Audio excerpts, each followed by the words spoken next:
একটা 18-19 বছরের ছেলে বা মেয়েও তারও দুম করে হার্ট অ্যাটাক হয়ে তার মৃত্যু ঘটতে পারে। কিছু বোঝার আগে হাসপাতালে গেল, ডেড। এবার তুমি আমাকে সেই গোল্ডেন প্রশ্নটা করো যে এটা রাপচার কেন করলো, কোনো উত্তর নেই।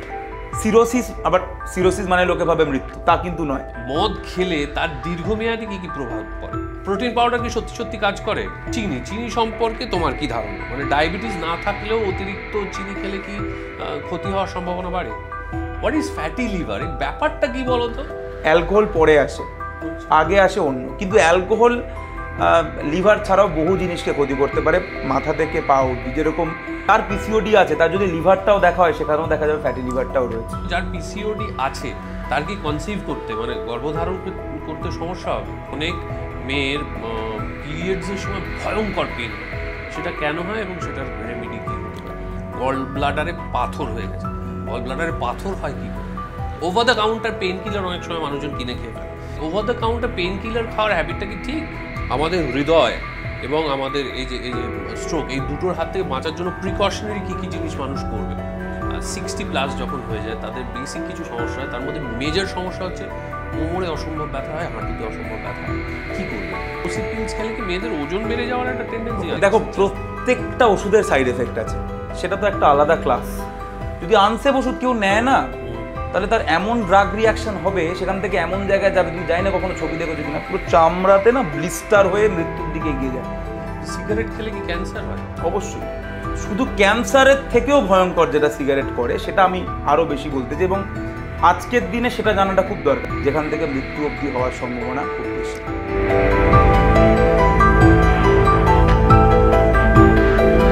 Hello and welcome to Time and Tide podcast with Sourav.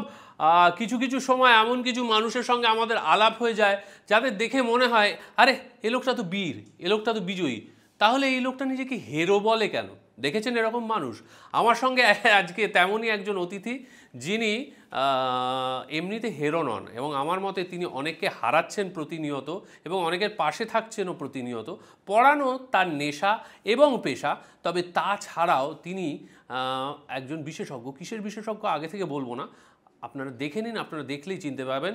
আজকে আমার অতিথি ডক্টর অর্কদীপ বিশ্বাস ওরফে ডক্টর লুজার। কেমন আছো বলো? ভালোই আছি, চলছে।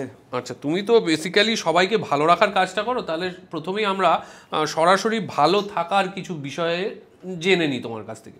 প্রথম প্রশ্নটা নিয়ে সবার প্রচুর জায়গায় মানুষ শুনেছে, কিন্তু তুমি যেভাবে বোঝাও সেইভাবে হয়তো শোনেনি। সেটা হচ্ছে চিনি সম্পর্কে তোমার কি ধারণা? মানে ডায়াবেটিস না থাকলেও অতিরিক্ত চিনি খেলে কি ক্ষতি হওয়ার সম্ভাবনা বাড়ে? না, চিনির একটা অবভিয়াসলি লিমিট আছে, কিন্তু আমাদের মুশকিলটা হয়ে গেছে যে চিনি এখন সব কিছুর মধ্যে রয়েছে। এবার চিনি যেহেতু খুবই একটা সিম্পল কার্বোহাইড্রেট, তো এটা যখনই আমরা খাই তখনই কি হয়, যখনই আমরা চিনি খাই তখনই আমাদের শরীরে প্যানক্রিয়াস বা অগ্নাশয় বলে একটা জিনিস রয়েছে। তো যখনই আমরা চিনি খাই তখনই ওখান থেকে ইনসুলিন বেরোয়। তার মানে আমি যতবার চিনি খাবো ততবার ইনসুলিন বেরোবে। এবার চিনি সব কিছুর মধ্যে রয়েছে, আমরা যা খাবার খাচ্ছি তার মধ্যে চিনি রয়েছে, তাহলে এই প্রতিবার ইনসুলিন বেরোচ্ছে। এবার ইনসুলিনকে দিয়ে তুমি যদি এত খাটাও, তাহলে ইনসুলিনের একসময় ল্যাদ লেগে যাবে, ইনসুলিন বলবে আমি আর কাজ করব না, তখনই ডায়াবেটিস মেলাইটাস হয়ে যাবে। তো সেই জন্য তুমি যদি ইনসুলিনকে বেশি ইরিটেট না করো, সবসময় তুমি যদি তাকে দিয়ে কাজ না করাও, তাহলে ইনসুলিন অনেক দিন কাজ করবে। আচ্ছা, আর যদি ইনসুলিনকে দিয়ে বারবার কাজ করাও, তাহলে ডায়াবেটিস। আমাদের প্রত্যেকের জীবনযাপনের মধ্যে আজকাল একটা কথা এসে পার্টি করা, তার ফলে আমরা অনেকেই অল্প বিস্তর অ্যালকোহল নিয়ে থাকি। মদ খেলে তার দীর্ঘমেয়াদী কি কি প্রভাব পড়ে? দেখো, একটা সময় বলা হতো, আমাদের ডাক্তারিতেও বলা হতো যে মদ নাকি কিছুটা করে খাওয়া যায়। এসব কনসেপ্ট কিন্তু এখন আর নেই। এখন আগে কনসেপ্ট ছিল যে 1.5 পেগ মদ খেলে হার্টটা ভালো থাকে, এরকম বিভিন্ন রকম ছিল, বা এগুলো আগে বলা হতো যে এতটা মদ খাওয়া যায়। এখন কিন্তু আর এরকম কনসেপ্ট নেই। এখন কিন্তু মানে মদ জিনিসটা, মানে 1 পেগ মদ একবার জীবনে খাওয়াও খারাপ হতে পারে। এবং মদ মানে আমরা শুধু ভাবি লিভার, আমি সেটা পরে বলবো সুযোগ পেলে, মদ বোধহয় লোকে ভাবে শুধুমাত্র লিভারকে খারাপ করে, একেবারেই তা নয়। বরং আজকের দিনে লিভার খারাপ হওয়ার কারণ মদের আগেও অন্য কিছু, ঠিক আছে? সেটা হচ্ছে তুমি যে চিনির কথা বললে, এই যে মোটা হচ্ছি আমি, এই যে আমাদের বাজে লাইফস্টাইল, এটা হচ্ছে এখন প্রধান কারণ লিভার খারাপ হওয়ার।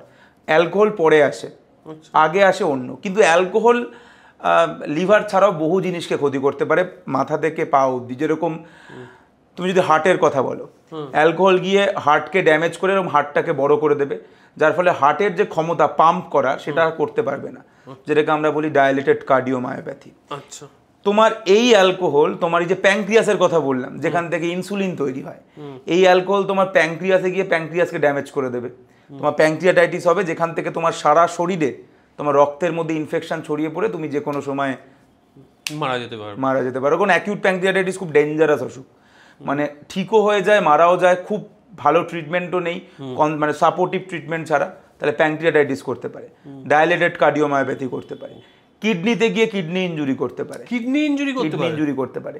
ইভেন যারা মদ খায় তাদের ব্রেনে গিয়ে, ব্রেনের এক কিছু অংশ রয়েছে যেগুলোকে ড্যামেজ করে দেয়, যার ফলে যেটা হয় যে সে তার চোখটাকে দুদিকে নাড়াতে পারে না, তার সঙ্গে তার কনফিউশন ক্রিয়েট হয়, তার ব্যালেন্স বিগড়ে যায়। এটাকে আমরা বলি, ডাক্তারিতে বলি যে ওয়ার্নিকেজ এনকেফেলোপ্যাথি, খটোমটো টার্ম, বাট মোদ্দা কথা ব্রেনও ড্যামেজ করে দেয়, যার জন্য সমস্ত কিছু বিগড়ে যায় আর কি।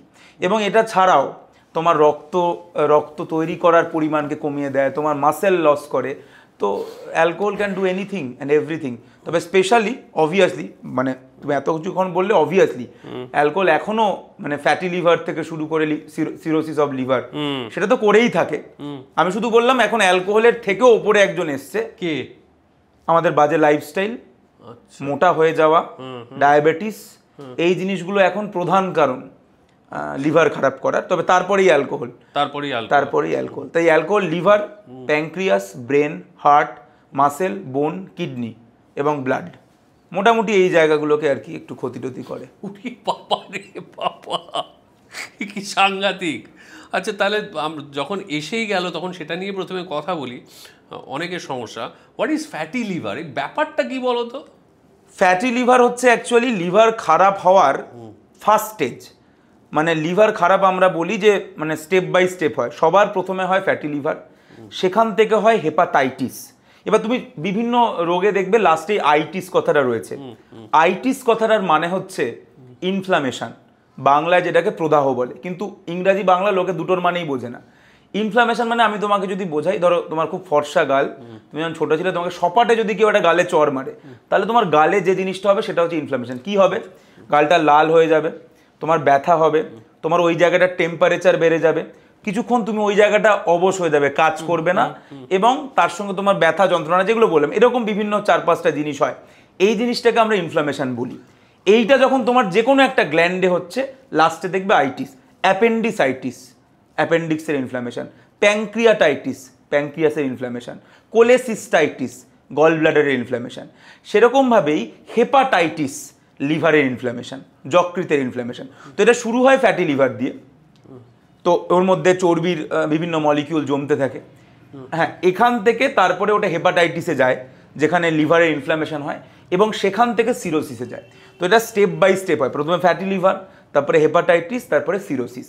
এইবার তুমি যেটা বললে, মানে লোকে যেটা ভাবে যে লিভার মানেই বোধহয় মদ, এখন কিন্তু মানে আমরা এটা অবভিয়াসলি এতদিন ধরে তাই ছিল যে alcoholic liver disease is the most common cause of fatty liver or cirrhosis. এখন সেই জায়গাটা নিয়ে নিয়েছে, যেটাকে আমরা এখনকার দিনে বলি metabolic dysfunction associated fatty liver disease. তার মানে একটা মেটাবলিক, মানে তোমার বডির মেটাবলিজমটা বিগড়ে গেছে। এবার বডির মেটাবলিজমটা বিগড়লো কেন? বাজে লাইফস্টাইল, বাজে ডায়েট, ডায়াবেটিস, এই সমস্ত কারণে এই তোমার একটা মেটাবলিক রোগ হলো। এবং যাদের এই রোগটা আছে তাদের কিন্তু শরীরে যত রকম মেটাবলিক রোগ হতে পারে, মানে ডায়াবেটিসও একটা মেটাবলিক রোগ, পিসিওডিও একটা মেটাবলিক রোগ, সেরকমভাবে ফ্যাটি লিভারও এখন একটা মেটাবলিক রোগ, এবং এটাই 1 নম্বর কারণ। তো এটাই হয়, তাহলে প্রথমে ফ্যাটি লিভার হলো, তুমি সেটাকে কন্ট্রোল করলে না, তাহলে সেখান থেকে হেপাটাইটিসে যাবে। হেপাটাইটিসে মানে এবার তোমার জন্ডিস হওয়া শুরু হবে, চোখটা হলুদ হবে, তোমার লিভার এনজাইম বিগ্রোতে শুরু করবে, তুমি সেখানেও থামলে না, তাহলে এইবার সেটা সিরোসিসে যাবে। সিরোসিস মানে হচ্ছে যখন তোমার লিভার পার্মানেন্টলি ড্যামেজ হতে শুরু করেছে, যেখান থেকে তুমি আর ফেরার জায়গা নেই। যদিও সিরোসিস, আবার সিরোসিস মানে লোকে ভাবে মৃত্যু, তা কিন্তু নয়। সিরোসিসের আবার 2টো স্টেজ রয়েছে। একটাকে আমরা বলি কম্পেনসেটেড, মানে সিরোসিস হয়েছে, লিভার তোমার পার্মানেন্ট ড্যামেজ হয়েছে, কিন্তু তোমার বডি কম্পেনসেট করছে, এখনো বডি এখনো তোমাকে একটা সাপোর্ট দিচ্ছে, তখন কিন্তু মৃত্যু নয়। কিন্তু সেই আমাদের তখন লক্ষ্য থাকে ওই স্টেজেই আটকে রাখা। কিন্তু সেখান থেকে যদি ডিকম্পেনসেটেড জায়গায় চলে যায়, যেখানে আর কিছু করা যাচ্ছে না, তখনই তোমার এবার পেট ফুলে যাবে, অ্যাসাইটিস হবে, তোমার লিভার কাজ করা বন্ধ করে দেবে এবং নানাবিধ জিনিস হবে, ইনফেকশন হবে এবং আলটিমেটলি মৃত্যু হবে। তাই ফ্যাটি লিভার হচ্ছে প্রথম স্টেজ লিভার খারাপ হওয়ার, তারপরে হেপাটাইটিস, তারপরে কম্পেনসেটেড সিরোসিস, লাস্টে ডিকম্পেনসেটেড সিরোসিস, যেটাকে আমরা ক্রনিক লিভার ডিজিজ বলি আর কি। তাহলে ফ্যাটি লিভার হলো ফার্স্ট স্টেজ এবং এখানেই তোমার আটকানো উচিত। না তুমি আগে আগে আমাকে বলো, আমাদের একটা কনসেপ্ট হচ্ছে লিভার নিজেই নিজেকে ঠিক করে, মানে রিজেনারেট করে, তাহলে মানে এই যে তুমি বলে সিরোসিস হয়ে গেলে পার্মানেন্ট ড্যামেজ হয়ে যাচ্ছে, মানে তখন কি আর রিজেনারেশন? অবভিয়াসলি যখন সিরোসিস হয়ে যাচ্ছে তখন আর কিছু কাজ করছে না ওর মধ্যে, মানে লিভারের তুমি যদি মানে আমরা যদি সিরোসিসের একটা লিভারটাকে কেটে যদি আমরা তখন দেখি, তখন দেখবো লিভারের মধ্যে নর্মাল আর কিছু টিস্যু সেল কিছু নেই, ওখানে সব নডিউল তৈরি হয়ে গেছে, ছোট ছোট ছোট ছোট নডিউল তৈরি হয়ে গেছে এবং লিভারটা পুরো ড্যামেজ হয়ে গেছে। তখন তুমি আর কিছু করতে পারবে না, কিন্তু ফ্যাটি লিভারকে তুমি রিভার্স করতে পারবে তোমার লাইফস্টাইল মডিফিকেশন করে। হেপাটাইটিস থেকেও তুমি ফিরে আসতে পারো, কিন্তু সিরোসিসেও কেউ যদি সিরোসিসেও চলে যায়, তার রিপোর্টে লেখা রইল সিরোসিস, সে ভাবছে তার জীবন শেষ। না, সিরোসিস মানেই কিন্তু মৃত্যু না। আমি আবারও বলছি, সিরোসিস যদি হয়েও যায় তাহলে তখন আমার লক্ষ্য থাকবে যে এটা যেন ওই কম্পেনসেটেড জায়গাতেই থাকে, সেখান থেকে যেন ডিকম্পেনসেটেড না হয়ে যায়। এবার তাহলে আমাকে বলো যে ধরে নাও কারোর যদি ফ্যাটি লিভার ধরা পড়েছে এবং ব্লাড টেস্টের রিপোর্টে এসছে, এবার সে কি করবে? এই যে লাইফস্টাইল কারেকশন বলছো, কি লাইফস্টাইল কারেকশন মানে ওজন কমাবে, আমার মতো মোটা হয়ে বসে থাকলে হবে না, রোগা হতে হবে। মানে আমারও এখন যদি ইউএসজি করানো হয় ফ্যাটি লিভার ধরা পড়বে হাই লাইকলি। ইভেন যে রোগাও আমাদের অ্যাকচুয়ালি শুধু মোটাটা ফ্যাক্টর নয়, আমাদের এখন জেনেটিক এমন ব্যাপার হয়ে গেছে, এনভায়রনমেন্ট এমন হয়ে গেছে, খাবারে এত ভেজাল, তো এই সমস্ত কিছু মিলিয়ে আমাদের এত খারাপ লাইফস্টাইল, এখন আমরা ঘুমাই না, আমরা রাত জেগে থাকি, স্ক্রল করি, তো ওভারঅল এটা আমাদের বডির মেটাবলিজমকে এফেক্ট করে। এবং এখন ফ্যাটি লিভারের যেটা মেন কারণ বললাম, আমরা বলি MAFLD, metabolic dysfunction associated fatty liver disease. তাহলে ফ্যাটি লিভারকে তোমাকে যদি কারেক্ট করতে, তুমি দেখো যাদের ফ্যাটি লিভার তারা মদ খায় না, অনেকে বেশিরভাগই মদ খায় না বলবে, সবাই তুমি ফ্যাটি দেখবে সবারই ফ্যাটি লিভার কেন বেরোচ্ছে? কারণ তার বডির মেটাবলিজমটা বিগড়ে গেছে। মেটাবলিজম বিগড়লো কেন? কারণ সে খারাপ খাবার খাচ্ছে, সে ওয়ার্কআউট করছে না, সে রাতে ঘুমাচ্ছে না, সে সারাদিন ধরে রিল স্ক্রল করছে, তো তার বডি মেটাবলিজম পুরোপুরি বিগড়ে গেছে, সেইটার জন্য ফ্যাটি লিভার হচ্ছে। সেগুলোকে সবকটাকে কি রিভার্স করতে হবে? মানে অবভিয়াসলি তাকে ভালো লাইফস্টাইল কাটাতে হবে, মোদ্দা কথা ভালো ঘুম, ভালো খাওয়া, ভালো জল, ঠিক পরিমাণে জল খাওয়া, জাঙ্ক ফুড কম খাওয়া, ওয়ার্কআউট করা, এই জিনিসগুলো করা উচিত। অবভিয়াসলি সঠিক পরিমাণ জল কতটা আমাদের জন্য, এইটা নিয়ে অনেক রকম কথাবার্তা রয়েছে। লোক মানে এটার এক্স্যাক্ট পরিমাপ আমি তোমাকে যেটা আমি বলতে পারি, একটা অ্যাভারেজ যাদের 60 কেজি বডি ওয়েট, আমি যদি তোমাকে বলি, তাহলে 60 কেজি বডি ওয়েটের মানুষের আইডিয়ালি 2.5 থেকে 3 লিটার জল ইজ এনাফ। অনেকে আবার কি করে অতিরিক্ত জল, ভীষণ বেশি জল, সেটা আবার বিপদ। কারণ জল কি, জল আলটিমেটলি খাচ্ছ, সেগুলো তোমার শরীরে কাজ হচ্ছে, মেনলি রক্ত জল দিয়ে তৈরি হয়। রক্ত তো জল, রক্তের মধ্যে মেনলি জল থাকে, তাছাড়াও কিছু সেল টেল থাকে। তো সেইখান থেকে তোমার রক্ত থেকে তোমার কিডনি তোমার ইউরিনকে তৈরি করে, মূত্র তৈরি করে। বা তুমি যদি অতিরিক্ত জল খাও তাহলে কিডনিও বেশি কাজ করবে, কিডনির মধ্যেও বেশি জল ঢুকবে। তো বেশি জল যদি আবার ঢোকে তাহলে আবার কিডনি আবার বেশি, তুমি কাউকে চাপ দিলেই তার ওপর চাপ। তাই অবভিয়াসলি বডি ওয়েট অনুযায়ী জল খাওয়া উচিত। 2.5 থেকে 3 লিটার ইজ গুড এনাফ। কেউ এখন যদি খুশি হয় 8-9 লিটার জল খেতে শুরু করে, সেটা কিন্তু আবার সেটাও কিডনির জন্য বিপদ। এবার এটার সঙ্গেই কানেক্টেড, যেটা ফ্যাটি লিভারের কথা বলতে বলতেই তুমি বললে পিসিওডি, পলিসিস্টিক ওভারি ডিসঅর্ডার, এটাই তো বলে।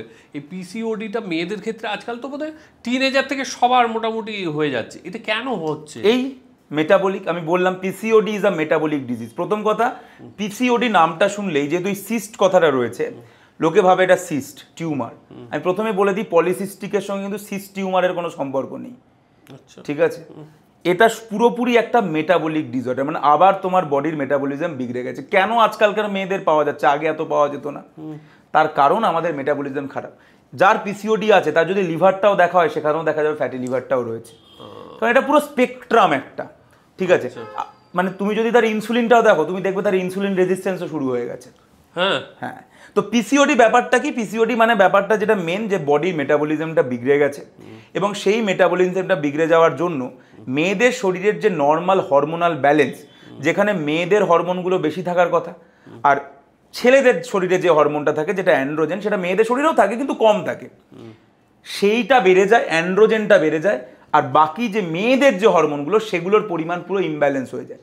যার জন্য কি হয়, গোফ, দাড়ি, ব্রণ, এই জিনিসগুলো গজানো শুরু করে মেয়েদের। এবং যেহেতু মেয়েদের হরমোনের ব্যালেন্সটা বিগড়ে যায় তাই পিরিয়ডস ইরেগুলার হয়ে যায় এবং সমস্ত সমস্যাটা হয়। এবং তার সঙ্গে এই পলিসিস্টিক নামটা কেন এলো, কারণ আমরা যখন ইউএসজিতে দেখি তখন আমরা দেখি ওভারিতে একটা এরকম সোয়েলিং, ছোট ছোট একটা সোয়েলিং মতো এসছে, but this is not tumour, একটা সোয়েলিং মতো এসছে, বাট ওটা মেন গুরুত্বপূর্ণ জিনিস নয়। পিসিওডির মেন গুরুত্বপূর্ণ জিনিস হচ্ছে পিসিওডি একটা মেটাবলিক রোগ, যেখানে বডির মেটাবলিজমটা বিগড়ে গেছে এবং আজকালকার দিনের মেন সমস্যাই এটা যে আমাদের মেটাবলিজমটা খারাপ হয়ে গেছে, তার জন্যই পিসিওডি, তার জন্যই ডায়াবেটিস, তার জন্যই ফ্যাটি লিভার। আচ্ছা, পিসিওডি আর পিসিওএস দুটো কি এক? দেখো, এস মানে সিনড্রোম, সিনড্রোম মানে যখন অনেকগুলো জিনিস একসাথে হচ্ছে, আর ডি মানে ডিজিজ, যখন একটাই কিছু হচ্ছে। তাই তুমি ভাবতে পারো পিসিওডিতে এখনো অতগুলো সমস্যা হয়নি, শুধুমাত্র হয়তো ইউএসজি করেছিল, ওভারির মধ্যে ওরকম একটা ফোলা ফোলা দেখতে পেয়েছে, এখনো তার সেরকম ভাবে সমস্ত সিমটম আসেনি, যে তার গোপদারি গজানো শুরু হয়নি, এখনো পিরিয়ডস রেগুলার হয়নি, অনেকের বাচ্চা হতে সমস্যা হয় পিসিওডি হলে, তো এই জিনিসগুলো এখনো আসেনি, এটি ইনিশিয়াল স্টেজে রয়েছে। তাই পিসিওডিকে তুমি ইনিশিয়াল স্টেজ বলতে পারো, আর এখানেই যখন সমস্ত কিছু চলে আসবে তখন সেটাকে আমরা পিসিওএস বলবো। আচ্ছা, অনেক ক্ষেত্রে বলা হয় যে পোস্ট প্রেগনেন্সি পিসিওডি নাকি ঠিক হয়ে যায়, ইজ ইট রাইট? দেখো, প্রেগনেন্সি অ্যাকচুয়ালি যেটা হয়, প্রেগনেন্সির মধ্যে প্রচুর হরমোনাল একটা চেঞ্জেস আসে মেয়েদের মধ্যে। যদিও আমি গাইনিকোলজিস্ট নই, তাই আমি তোমাকে এইখানে যে একদম এক্সপার্ট অ্যাডভাইস দেবো তা নয়, তবে আমি যতদূর এমবিবিএসে পড়াশুনো করেছি গাইনি অবজে, প্রেগনেন্সিতে বহু জিনিস ঠিক হয়ে যায়, বহু মানুষের মাইগ্রেন ঠিক হয়ে যায়, যাদের আগে মাইগ্রেন ছিল প্রেগনেন্সিতে মাইগ্রেন ঠিক হয়ে যায়। তার কারণ প্রেগনেন্সি ইজ মানে এখানে একটা হরমোনালের একটা পুরো শিফট হয় মেয়েদের শরীরে, যার জন্য অবভিয়াসলি যেহেতু ওটা শিফট হয়, তো তারপরে একটা যেটা আমরা করি না যে রিমোট চলছে না টিভিতে, আমরা রিমোটকে দুবার বাড়ি মারি তারপর রিমোটটা চলে যায়, তো পিসিওডি বেসিক্যালি হরমোনাল সমস্যা। আর ওই প্রেগনেন্সিতে মেয়েদের পুরো একটা হরমোনাল একটা চেঞ্জেস আসে, তো তারপরে হয়তো অনেকের ঠিক হয়ে যায়। তবে এটা কতটা, মানে এটাকে কিন্তু আমি বলতে পারবো না সবার ঠিক হবে, মানে এটা এভিডেন্স, মানে কিছু কিছু লোকের ক্ষেত্রে হতেই পারে, গেলেও যেতে পারে, কিন্তু মানে এরকম না যে হবেই। এবার তুমি আমাকে বলো, যার পিসিওডি আছে তার কি কনসিভ করতে, মানে গর্ভধারণ করতে সমস্যা হবে? হতে পারে, সবার হবে না, সবার যে হবে তাই নয়, তবে হতেই পারে। কারণ পিসিওএস এর যেটা কমন সমস্যা, পিসিওএস এর একটা সিমটম হচ্ছে ডিম্বাশয় যেটা মেয়েদের থাকে, সেই ডিম্বাশয় থেকে মেয়েদের প্রতি যে মাসিক চক্র, প্রতি মাসিক চক্রে মেয়েদের দুটো ডিম্বাশয়, তো প্রতি মাসিক চক্রে দুটো ডিম্বাশয়ের যে কোনো একটা থেকে প্রতি মাসিক চক্রে একটা করে ডিম বেরোয়, ডিম্বাণু বেরোয়, এবং সে প্রতি মাসে ওয়েট করে যে স্পার্ম আসার জন্য। স্পার্ম তো প্রতি মাসে আসে না, কিন্তু পিসিওএসে যেটা হয়, এই ডিম্বাণুটা বেরোনোটার রাস্তাটা আটকে যায়, ডিম্বাণুটা বেরোতে পারে না ডিউ টু হরমোনাল ইমব্যালেন্স। তো ডিম্বাণুই যদি না বেরোয় তাহলে অবভিয়াসলি বাচ্চা হতে সমস্যা হবে, কিন্তু তার মানে এই নয় যেটা সব মেয়ের হবে, সব পিসিওএস এর হবে, এরকম ব্যাপার নয়, কারোর ক্ষেত্রে হতেই পারে। তাই তবে পিসিওডি থাকলে অবভিয়াসলি এটা মাথায় আমাকে রাখতে হবে যে আমার বাচ্চা আসতে সমস্যা হতে পারে। কিন্তু আমি আবারও বলছি, দেখো পিসিওডি একটা মেটাবলিক রোগ, তাই পিসিওডিও যদি তোমাকে ঠিক করতে হয়, ফ্যাটি লিভারের মতো প্রথম স্টেপ হচ্ছে লাইফস্টাইল চেঞ্জ, তাহলেও কিন্তু পিসিওডি, কারণ তোমার বডির মেটাবলিজম যখনই তুমি ঠিক করবে, এই সমস্ত মেটাবলিক রোগগুলোকে তুমি অনেকটা ফাইট করতে পারবে।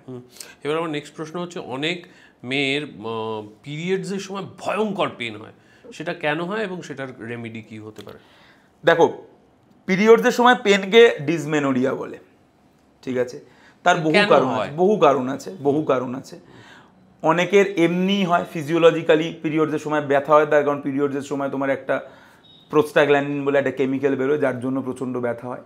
এর বাইরেও যাদের ফাইব্রয়েড রয়েছে, মানে টিউমার, সেটার জন্য ব্যথা হয়। তুমি ভেঙে একটু শুরু থেকে বলো, মানে পিরিয়ড কি, পিরিয়ড থেকে কিভাবে এই পুরো ট্রান্সলেশনটা যদি। দেখো, মেয়েদের মাসিক চক্র, এটা তো পুরো ক্লাস, মাসিক চক্রে বেসিক্যালি 4খানা ফেজ রয়েছে।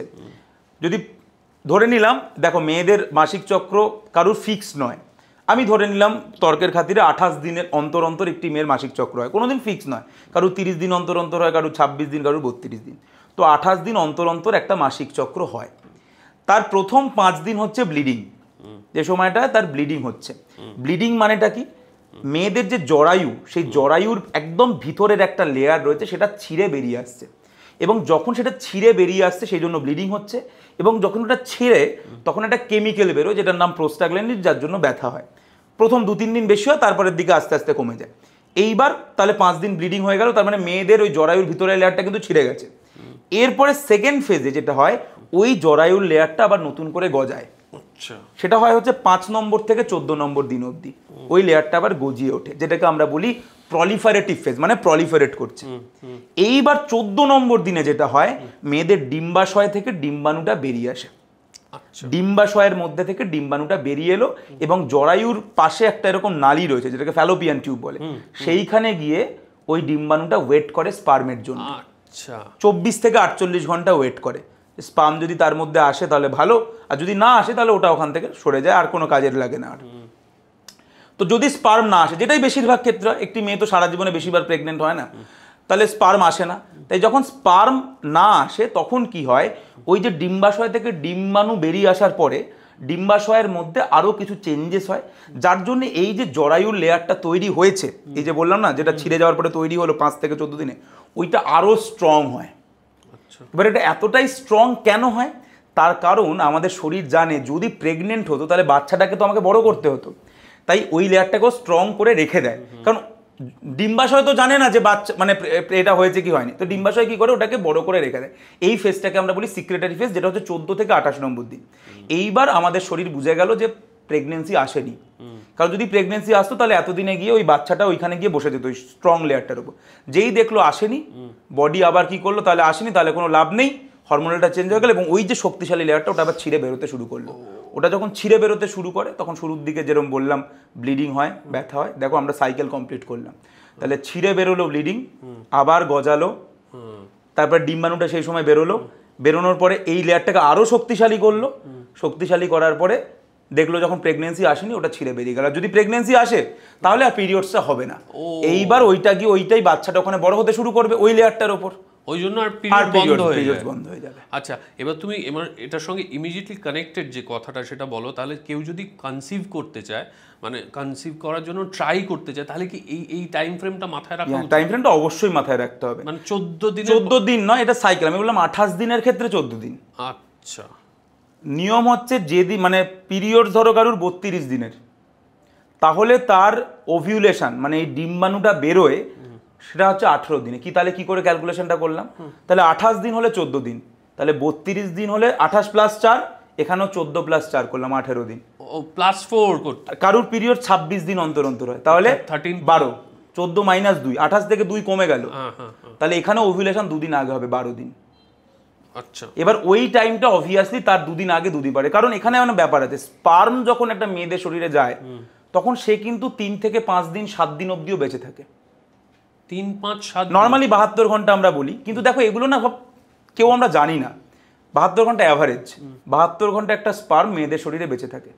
তাহলে এটা একটা আমরা জানি যে 3 দিন আমার স্পার্ম থাকবে আর ডিম্বাণু বেরোনোর পরে 2 দিন থাকবে।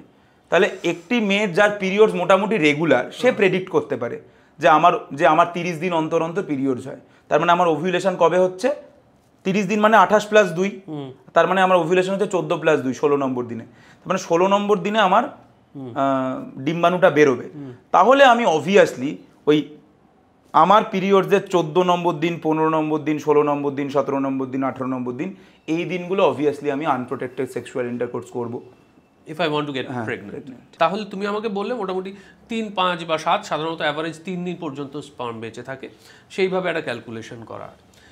তাহলে তুমি আমাকে বলো, অনেক সময় বলা হয় যে পিরিয়ড শেষ হওয়ার পরের 2 দিন ইজ সেফ, তখন you can have unprotected sex and তুমি প্রেগনেন্ট হবে না, সেটা কি সঠিক আইডিয়া? তুমি নিজেই এবার ক্যালকুলেশন করো, যার পিরিয়ড রেগুলার সে যদি জানে আমার 30 দিন অন্তর অন্তর হয়, তার মানে তার হচ্ছে 16 নম্বর দিনে, তার আমি 28 দিন ধরে নিলাম, তাহলে 14 নম্বর দিনে তার ডিম বেরোচ্ছে, ঠিক আছে? 14 নম্বর দিনে ডিম বেরোনোর পরে 2 দিন ডিমটা থাকছে, 24 থেকে 48 ঘন্টা, মানে 14 থেকে 14 নম্বর দিনে বেরোলো, 14 নম্বর দিন, 15 নম্বর দিন, 16 নম্বর দিন ডিমটা ওখানে থাকছে, আর স্পার্ম বাঁচে 72 ঘন্টা। তার মানে স্পার্ম যদি 12 নম্বর দিনেও ঢোকে, 14 নম্বর দিনেও ডিমকে পেয়ে যাচ্ছে, 13 নম্বর দিনে ঢোকে তাহলেও ডিমকে পেয়ে যাচ্ছে, 14 নম্বর দিনে ঢুকলেও ডিমকে পাচ্ছে, 15 নম্বর দিনকে ঢুকলে 16কে, তার মানে 12 থেকে 16 একেবারে আমি পেয়েই গেলাম। এটা তো একদম আনসেফ, মানে প্রেগনেন্ট হওয়ার চান্স হাইয়েস্ট। কিন্তু তুমি কিন্তু কখনোই বলতে পারো না যে এই মাসে তোমার পিরিয়ড অ্যাকচুয়ালি কত নম্বর দিনে হবে। তুমি এতদিন ধরে জানো যে আমার 28 দিন অন্তর অন্তর হয়, কিন্তু কোনো মেয়েকে এটা শিওরলি বলতে পারবে যে এই মাসে আমার 28 দিন পরেই হবে? কেউ বলতে পারে না, কেউ আমরা জানি না। আর যদি ওটা পিছিয়ে যায় আমার কিন্তু ওভিউলেশনটাও পিছিয়ে যাবে বা এগিয়ে আসবে।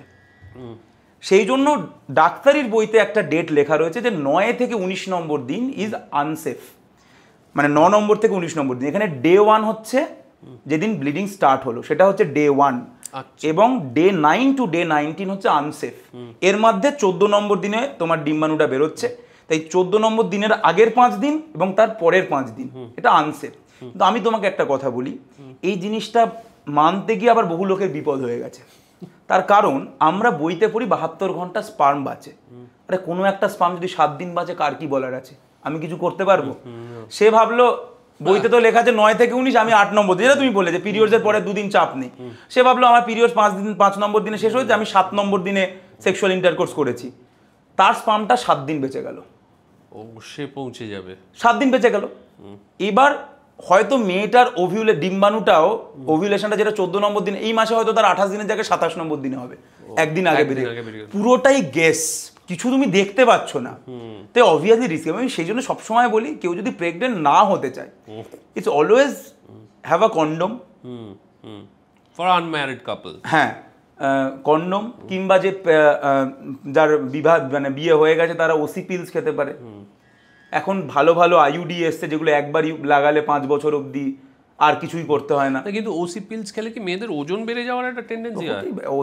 ওসি পিলের সাইড এফেক্ট অবশ্যই আছে, কিন্তু আমরা বলি যে এরকম লেসার সাইড এফেক্ট, এরকম নয় যে প্রচুর সাইড এফেক্ট। কিছু কন্ট্রা ইন্ডিকেশন আছে, সবাই খেতে পারে না, কিছু কিছু আছে, যেমন ধরো কারোর যদি ব্রেস্টে সিস্ট থাকে তাহলে খাওয়া যায় না, কিছু হাইপার টেনশনের সময়, এরকম কিছু কিছু আছে। মানে এটার অবভিয়াসলি একজন গাইনিকোলজিস্টকে সে দেখিয়েই খাবে, মানে নিজের মতো করে কেউ হঠাৎ করে দোকানে গিয়ে বললাম আমি এখন ওসি পিল খাওয়া শুরু করবো, এরকম নয়। তবে কন্ডম ইজ সেফ আমার মনে হয় সব থেকে। তারপরে তো এই ওসি পিল বলো বা আইইউডি এসছে এখন, ইন্ট্রাইউটেরাইন ডিভাইস, এই ওসি পিলসের কথা বলেই এখন খুব পপুলার হচ্ছে এমার্জেন্সি কন্ট্রাসেপটিভ পিল, যেটা আনপ্রোটেক্টেড কনজুগেশনের 72 আওয়ার্সের মধ্যে যদি কেউ কনজিউম করে তাহলে তার প্রেগনেন্সি আসার সম্ভাবনা নেই বলা হয়। সেটা কি বারবার খাওয়া ভালো? কোনো জিনিসই বারবার খাওয়া ভালো না, কারণ ওর মধ্যে হাই ডোজ প্রোজেস্টেরন থাকে। ধরো ওসি পিলের মধ্যে আমি তোমাকে যদি বলি, ধরো একটা এক্সাম্পল দিয়ে বলছি যে এত মাইক্রোগ্রাম মানে হচ্ছে 10⁻⁻⁶, এত মাইক্রোগ্রাম হরমোন রয়েছে ওসি পিল, মানে যেটা 21 দিন রোজ একটা করে খাচ্ছে। সেখানে একটা এমার্জেন্সি পিলের মধ্যে মিলিগ্রাম রয়েছে, তার মানে 10⁻⁻3, মানে 1000 গুণ বেশি হরমোন কিন্তু একটা এমার্জেন্সি পিলের মধ্যে থাকে, যেটা নর্মাল যে নর্মাল যে ওসি পিলের থেকে। অবভিয়াসলি বারবার খাওয়া কোনো কিছুই ভালো নয় হরমোনাল জিনিস, তবে এমার্জেন্সি সিচুয়েশনে তো অবভিয়াসলি কেউ খেতেই পারে না। কিন্তু তুমি কি বলবে যে যাতে বেশি না ব্যবহার? কেন বেশি করবে? বেশি করছে মানে তো তার প্রবলেম রয়েছে, মানে সে তো তা বুঝতে পারছে না, সে কেন ভুলটা করবে বারবার। ইরেসপন্সিবল। হ্যাঁ, এটা তো ইরেসপন্সিবল বিহেভিয়ার যে আমি প্রতি মাসে এরকম, আমি জানি যে আমার এই টাইমটা আনসেফ, এই টাইমে আমার ওভিউলেশন হয়, আমি সেই টাইমে প্রত্যেকবার সেক্সুয়াল ইন্টারকোর্স কেন করবো, এবং সেটাও উইদাউট এনি প্রোটেকশন। আচ্ছা, মেয়েদের যখন এই প্রচণ্ড কষ্ট হয় পিরিয়ডসের সময়, ক্র্যাম্পস হয়, ব্যথা করে, তখন তারা কি মানে দেখো কিছু তো এমনি সবাই এগুলো জানে, কিছু কনজারভেটিভ মেথড আছে যেগুলো হট ব্যাগ দেয়, হট কম্প্রেস করে, এগুলো তো রয়েছে। এবার তার বাইরে আমি ওষুধের নাম কখনো কোথাও বলি না, আমি তোমার এখানেও বলবো না, কারণ ওষুধের নাম আমি কেন বলি না, তার কারণ ওষুধ কিন্তু প্রত্যেকটা মানুষের জন্য আলাদা আলাদা। ধরো আমি তোমাকে একটা ওষুধ বলে দিলাম, এইটা ট্যাবলেট, হয়তো ওর মধ্যে একটা সালফা গ্রুপ রয়েছে যেটা তোমার অ্যালার্জি রয়েছে, আমি তোমাকেও জিজ্ঞাসা করলাম না, তাই ওই ওষুধটা তোমাকে দেওয়া যাবে না, তাই অবভিয়াসলি ওষুধ দেয়। তবে এই যে আমি তোমায় বললাম ব্যথার কারণ কি, প্রোস্টাগ্ল্যান্ডিন যেটা বেরোয় যখন ভিতরে লেয়ারটা ছিঁড়ে বেরোয় তখন প্রোস্টাগ্ল্যান্ডিন বেরোয়, ব্যথা হয়। তাহলে প্রোস্টাগ্ল্যান্ডিনকে আটকানোর অনেক ওষুধ রয়েছে, সেই ওষুধগুলো খেতে হয় আর কি। আচ্ছা, সেটা হলে তখন ব্যথা কমে যাবে, তার মানে এটার অপশন আছে, আর অপশন আছে। তাহলে ডাক্তারকে জিজ্ঞাসা করলে এই ধরনের অপশন আমরা পেতে পারি। ওকে, অনেকক্ষণ এটা নিয়ে কথা হলো, তবে এটার সঙ্গে কানেক্ট করে যে কথাটা তুমি বললে সেটা নিয়ে এবার একটু কথা বলি। What is allergy? অ্যালার্জি হচ্ছে তোমার শরীরের মধ্যে একটা ইমিউন সিস্টেম আছে, একটা অনাক্রমণতা রয়েছে যেটা তোমাকে বাইরের সমস্ত যে ব্যাকটেরিয়া, ভাইরাস, এই যে খারাপ খারাপ জিনিস ঢুকছে তার থেকে তোমাকে প্রোটেক্ট করে। যখন এই তোমার ইমিউন সিস্টেমটা একটু বেশি উত্তেজিত হয়ে যায়, একটু বেশি কাজ দেখায়, তখন যেটা করে সেটা হচ্ছে অ্যালার্জি। অর্থাৎ এটা সবার হয় না, আবার কারুর হয় কারুর হয় না, এটা ডিপেন্ড করে তার জিন কীরকম, তার উপর ডিপেন্ড করে। অ্যালার্জি কি জিনের হ্যাঁ, অনেকটাই জেনেটিক মেকআপের সব কিছুই তাই। আমাদের শরীরের মধ্যে আমরা কেমন দেখতে হব, আমাদের কতটা ইমিউন সিস্টেম স্ট্রং হবে না হবে, সবই আমাদের জেনেটিক মেকআপের উপর ডিপেন্ড করে। যে আমরা কীরকম হব, আমাদের বুদ্ধি কেমন হবে, everything depends on genetic makeup. এটাও তাই। তাই এটার এক্স্যাক্ট কজ তো ওরমভাবে কেউ জানে না। ওই যখন জানে না তখন আমরা বলি জিনের কারণে। কারণ একজনের চিংড়িতে অ্যালার্জি হচ্ছে, একজনের হচ্ছে না, কি কারণ?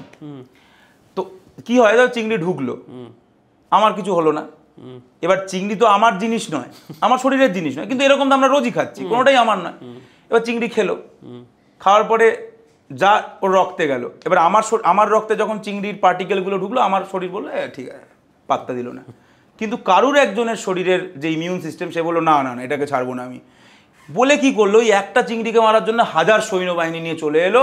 এবং কি করলো, তার ফলে চিংড়িটাকে তো দিল, যা করার করলো, তার সঙ্গে বাকি শরীরেরও বিভিন্ন রকম ক্ষতি করতে শুরু করলো। যার জন্য দেখবে যত মানে ইমিউন সেলগুলো এরকম ভাঙতে শুরু করে, তার থেকে প্রচুর কেমিক্যাল বেরোয়।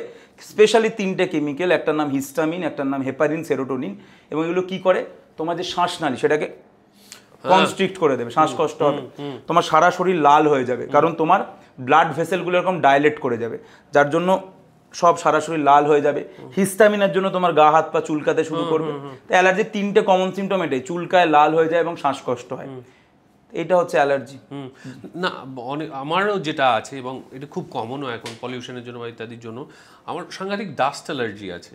হ্যাঁ, একটু ধুলো ঢুকলে আমার কিন্তু চুলকোনোর যেটা হয় অসংখ্য হাঁচি, যেটা পরবর্তীকালে যদি মেডিসিন না হয় তাহলে শ্বাসকষ্ট, চোখ থেকে জল পড়া, নাক থেকে জল পড়া। এই ডাস্ট অ্যালার্জি ব্যাপারটা একই রকম। আমার শরীরে ধুলো ঢুকে কিছু হচ্ছে না, তোমার শরীরে যে ধুলো ঢুকলো, তোমার বডির ইমিউন সিস্টেম উত্তেজিত হয়ে যাচ্ছে, সেই ধুলোগুলো গিয়ে তোমার ইমিউন সিস্টেমের যে সেলগুলো রয়েছে, যে কোষগুলো রয়েছে, তার সঙ্গে অ্যাটাচ হচ্ছে এবং কোষগুলো দুম দুম করে ফেটে যাচ্ছে, তাতে কেমিক্যাল বেরোচ্ছে, যার জন্য তোমার এই সমস্ত সিমটমগুলো হচ্ছে। আচ্ছা আচ্ছা, অ্যালার্জি কি কিওর করা যায়? না, it is only control. Okay, control করা যায় মানে তোমার জিন তো তুমি চেঞ্জ করতে পারবে না, তুমি কন্ট্রোল করতে পারবে, তুমি অ্যাভয়েড করতে পারবে সেই সমস্ত জিনিসগুলোকে। এবং যদি হয় তার ট্রিটমেন্ট আছে। যেমন আমি বললাম না যে এই জিনিসটা ভাঙছে, তাহলে তুমি ভাঙাটাকে আটকাতে পারো কিছু এক্সটেন্টে। বা যে কেমিক্যালগুলো বেরোচ্ছে, সেই কেমিক্যালগুলোকে তুমি মানে হিস্টামিন বেরোচ্ছে, তাহলে অ্যান্টি হিস্টামিনিক দিতে পারো। লিউকোট্রাইন বলে একটা কেমিক্যাল বেরোয়, সেই লিউকোট্রাইন অ্যান্টাগনিস্ট দিতে পারো, মন্টেলুকাস নামে মার্কেটে খুব পাওয়া যায়। ঠিক আছে। আর অ্যান্টি হিস্টামিনিকটা হচ্ছে লিভোসিট্রিজিন, যেটা মার্কেটে খুব কমনলি পাওয়া যায়। এই দুটো কম্বিনেশন হচ্ছে এই দুটোই হচ্ছে মেন। হ্যাঁ, দুটো মিলিয়ে যাদের দুটোই আছে তাদের না, এই দুটো কেমিক্যালই বেরোয়, তাই দুটোই দেওয়া হয় একসাথে, কারণ দুটোই বেরোয়, দেওয়া হয়, ওটাও দেওয়া আছে। এবার তুমি আমাকে বলো ভাই, যে রেগুলার যারা অ্যান্টি অ্যালার্জি খাচ্ছে, ধরো আমরা একটা ওষুধের নাম বললাম, যেটা বারবার বলছি না, না আমরা ওষুধের কম্পোজিশনটা মানে কেমিক্যাল নামটা বললাম। ও, তাহলে তো সমস্যা নেই। মানে ধরো মন্টেলুকাস, লেভোসিট্রাজিন হলো যে ওষুধটা, আমি যদি ধরো প্রায় মাসে 4 বার 5 বার 7 বার খাচ্ছি, লং রানে খাচ্ছি, সেটা কি আমার শরীরের কোনো পার্মানেন্ট ড্যামেজ করছে? Side effect? দেখো, প্রত্যেকটা ওষুধের সাইড এফেক্ট আছে, সেটা তো একটা আলাদা ক্লাস, আমি সেটাতে যাচ্ছি না। কিন্তু যাদের অ্যালার্জি রয়েছে, জেনারেলি অনেকের দেখবে ঠিক যখন সিজন চেঞ্জের সময় আসে, তখন একটা বিশাল অ্যালার্জি হয়, তখন সেই সময়টা তাদের ঘুম থেকে উঠলে একটা শ্বাসকষ্ট হয়, এবং তাদের একটা হাঁচি হয়, কাশি হয়, এবং এটা খুব কমনলি হয়। তখন কিন্তু তাদেরকে আমরা ওই 2 মাস রেগুলারলি ওষুধটা বলি খেতে, রোজ রাতে একটা শোয়ার আগে। এবং তার সঙ্গে প্রয়োজনে, যেটা অ্যালার্জিতে খুব কমনলি হয় না, বললাম তোমার শ্বাসনালীটাকে চোক করে দেয়, তাহলে সেই চোখটা খোলার সব থেকে সহজ উপায় হচ্ছে ইনহেলার, যেটা বেসিক্যালি ব্রঙ্কো ডাইলেট করে। তো আমরা সেটাও প্রেসক্রাইব করি, যে প্রয়োজন হলে সেটাও না। ইনহেলার কি করে? ইনহেলারের যেটা কমনলি থাকে ইনহেলারগুলোর মধ্যে, সেটা হচ্ছে দুটো জিনিস থাকে মেনলি। একটা হচ্ছে শ্বাসনালীটাকে খোলার জিনিস থাকে, আর স্টেরয়েড থাকে। স্টেরয়েড হচ্ছে তোমার এই ইনফ্লামেশনটাকে কমায়, প্রদাহটাকে কমায়। এই যে রেগুলার কোর্সে মানে ধরো ইনহেলারের ফর্মে স্টেরয়েড নিচ্ছি, এর ফলে কি ভবিষ্যতে অন্যান্য ওষুধ আমার শরীরে কাজ করতে অসুবিধা? স্টেরয়েডের সঙ্গে কাজ করার কোনো সম্পর্ক নেই। স্টেরয়েড যারা মানে ইনহেলার যারা নিচ্ছে, এবং সেই ইনহেলারে যদি স্টেরয়েড থাকে, তাহলে সব থেকে ইম্পর্টেন্ট যেটা, দেখো স্টেরয়েড যেটা করে সেটা হচ্ছে তোমার শরীরের যে নর্মাল ইমিউনিটি সেটাকে কম করে দেয়, এবং সেটা সেই জন্যই ইউজ করছি এখানে, কারণ তোমার অ্যালার্জিতে তো ইমিউন সিস্টেমই উত্তেজিত হয়ে গেছে, তাই ওটাকে শান্ত করার জন্যই আমি দিচ্ছি, যাতে প্রদাহ কমে, ইমিউনিটিটা কমে। কিন্তু এবার যে ইনহেলারের যা মানে স্টেরয়েড রয়েছে, তার একটাই মেন জিনিস, যে আপনি ইনহেলার নেওয়ার পরে আপনি মুখটাকে ভালো করে কুলকুচি করে ধোবেন। তার কারণ ওই যে স্টেরয়েডের পার্টিকেলগুলো আপনার মুখের মধ্যে লেগে আছে, সেটা আপনার ওই জায়গাগুলোর ইমিউনিটিটা কমাবে, ওখানে ফাঙ্গাল ইনফেকশন হয়ে যাবে। সেই জন্য যারাই ইনহেলার নেন এবং সেটাতে যদি স্টেরয়েড থাকে, দেখবেন বুডেসোনাইড এরকম বিভিন্ন স্টেরয়েড থাকে আর কি, তাহলে অ্যাস্থেলিন সেটা দেখতে হবে। তুমি এটা নাম বললে, তুমি এটা কোম্পানির নাম বলছো মনে হয়, কোনো কম্পোজিশন দেখতে হবে আমাকে। তো সেইটা যদি হয় তাহলে আমি বলবো আপনার ইনহেলারে যদি কোনো স্টেরয়েড থাকে তাহলে আপনাকে মানে ইনহেলারটা নেওয়ার পরে খুব ভালো করে কুলকুচি করতে হবে যাতে ওই পার্টিকেলগুলো ধুয়ে বেরিয়ে যায়, নাহলে ইনফেকশন হবে। যে সিগারেট খেলে কি ক্যান্সার হয়? অবশ্যই অবশ্যই সিগারেট খেলে ক্যান্সার হয়। এবার এইটার জন্য যারা সিগারেট খায় তারা যুক্তি দেয় যে সিগারেট না খেলে কি ক্যান্সার হয় না? অবশ্যই না খেলেও ক্যান্সার হতে পারে। সিগারেট তো ডেফিনেটলি ক্যান্সার করে, এটার মধ্যে তো কোনো ডাউট নেই। শুধু ক্যান্সারের থেকেও ভয়ঙ্কর যেটা সিগারেট করে সেটা আমি আরও বেশি বলতে চাই, এবং আজকের দিনে সেটা জানাটা খুব দরকার। অলরেডি বললাম আমাদের লাইফস্টাইল খারাপ, ঠিক আছে, আমাদের মেটাবলিক বিভিন্ন রকমের সমস্যা রয়েছে, সবাইকে দেখলে ফ্যাটি লিভার পাওয়া যাবে। এবার যখনই আমাদের এত খারাপ লাইফস্টাইল, তার মানে স্বাভাবিকভাবে আমাদের রক্তের মধ্যে কোলেস্টেরল, ট্রাইগ্লিসারাইড এগুলো বাড়ছে, এবং সেগুলো গিয়ে জমা হচ্ছে রক্তের রক্ত যার যে পাইপের মধ্যে দিয়ে দেয় সেই পাইপের মধ্যে। এইবার হৃৎপিণ্ড, আমাদের যেটা হার্ট রয়েছে, সেই হার্ট তো গোটা শরীরকে রক্ত দিচ্ছে, কিন্তু হার্টেরও তো রক্ত প্রয়োজন। এটা তো সবাই বোধহয় ভাবে না যে হার্টেরও তো নিজের রক্ত প্রয়োজন, যে হার্ট বেঁচে থাকবে কি করে। তো এরকম একটা পাইপ আছে যে হার্টকে রক্ত দেয়, ঠিক আছে। এবার এই খারাপ লাইফস্টাইলের জন্য কি হয়, তোমার ওই হার্টের যেটা পাইপ, মানে যেটা হার্টকে রক্ত দিচ্ছে, সেখানে নোংরা জমছে, হলো। এবার তুমি খেলে সিগারেট, ও কি করে, তোমার এই পাইপটাকে আরো সরু করে দেয়, অটোমেটিক্যালি ওটাকে আরো সরু করে দেয়। মানে তোমার এমনি নোংরা জমে জায়গাটা ছোট হয়ে গেছিল, এবার সিগারেট ওটাকে আরো ছোট করে দিল, তোমার রাস্তাটা বন্ধ হয়ে গেল। This is known as heart attack, myocardial infarction, sudden cardiac death. তুমি জিম করছো, তুমি ভাবছো তোমার তো কোনো অসুবিধা নেই, তুমি তো ফিট, তুমি ফিট হয়তো, কিন্তু তুমি স্মোকিং করো, তোমার এই পাইপটাকে দুম করে দিল বন্ধ করে, সাডেনলি বুকে ব্যথা, সাডেনলি তুমি হসপিটালাইজড, সাডেনলি হার্ট অ্যাটাক। তো সিগারেট ক্যান্সার কবে করবে জানি না, তবে সিগারেট করোনারি আর্টারি ডিজিজ খুব কমনলি করে, যেখান থেকে মৃত্যু অবধি হওয়ার সম্ভাবনা খুব বেশি। আচ্ছা, এটা যেটা বললে, এটাকে ঠিক করার জন্যই কি স্টেন্টিং করা হয়? হ্যাঁ, এটাকে করার জন্য আমরা অ্যানজিওপ্লাস্টি করি, আমরা এই ব্লকটাকে খুলে দেওয়া হয় এবং আর্টিফিশিয়াল স্টেন্ট বসিয়ে যাতে আরেকবার নোংরা না জমে, সেটা আমরা করি। আর কিছুদিন আগে একটা ঘটনায় আমরা চমকে গেছিলাম। একজন বিখ্যাত প্রবাদ প্রতিম খেলোয়াড়, তিনি ওয়ার্কআউট করতে করতে পিঠে ব্যথা অনুভব করেন এবং পড়ে যান, এবং তারপর জানা যায় তারও নাকি এই সমস্যা হয়েছে।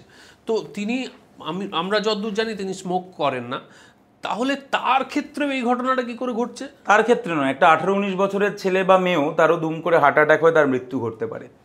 তার কারণ এটা বোঝাটা খুব প্রয়োজন। কেন?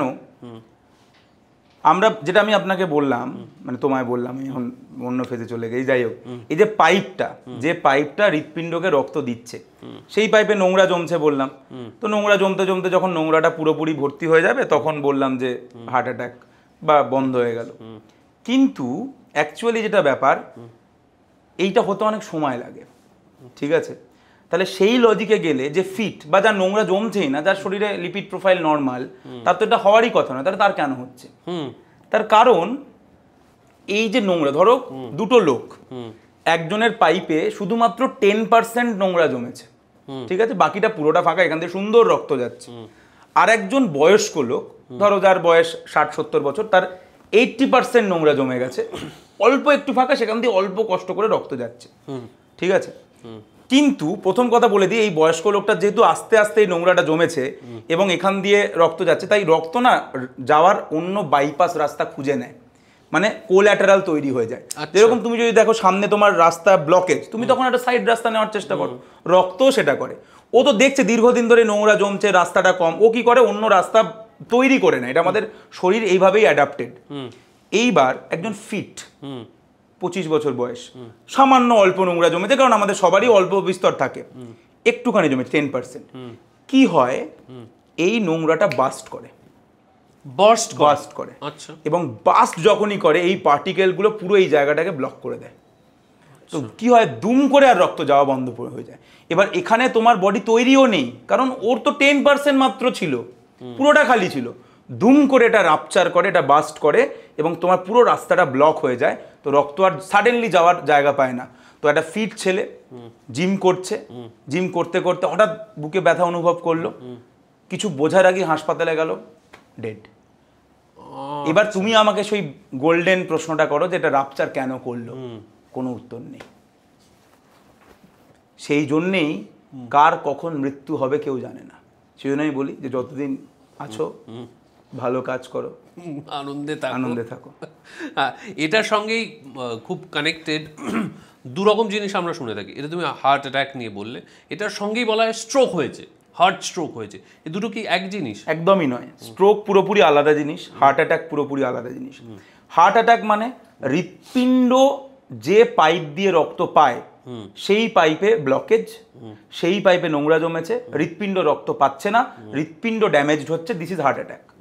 সেম জিনিসটা যখন ব্রেনে হয়, অর্থাৎ ব্রেনেরও রক্ত প্রয়োজন, তা ব্রেনে যে পাইপের মধ্যে রক্তটা ঢোকে সেই পাইপের দুটো জিনিস হয়, আইদার পাইপটার মধ্যে নোংরা জমে ব্রেনের কোনো একটা অংশ রক্ত পাচ্ছে না, অথবা অনেক সময় যেটা হয় পাইপটা ফেটে যায়, যার ফলে রক্তটা আলটিমেটলি আর ব্রেন অবধি পৌঁছাতে পারে না।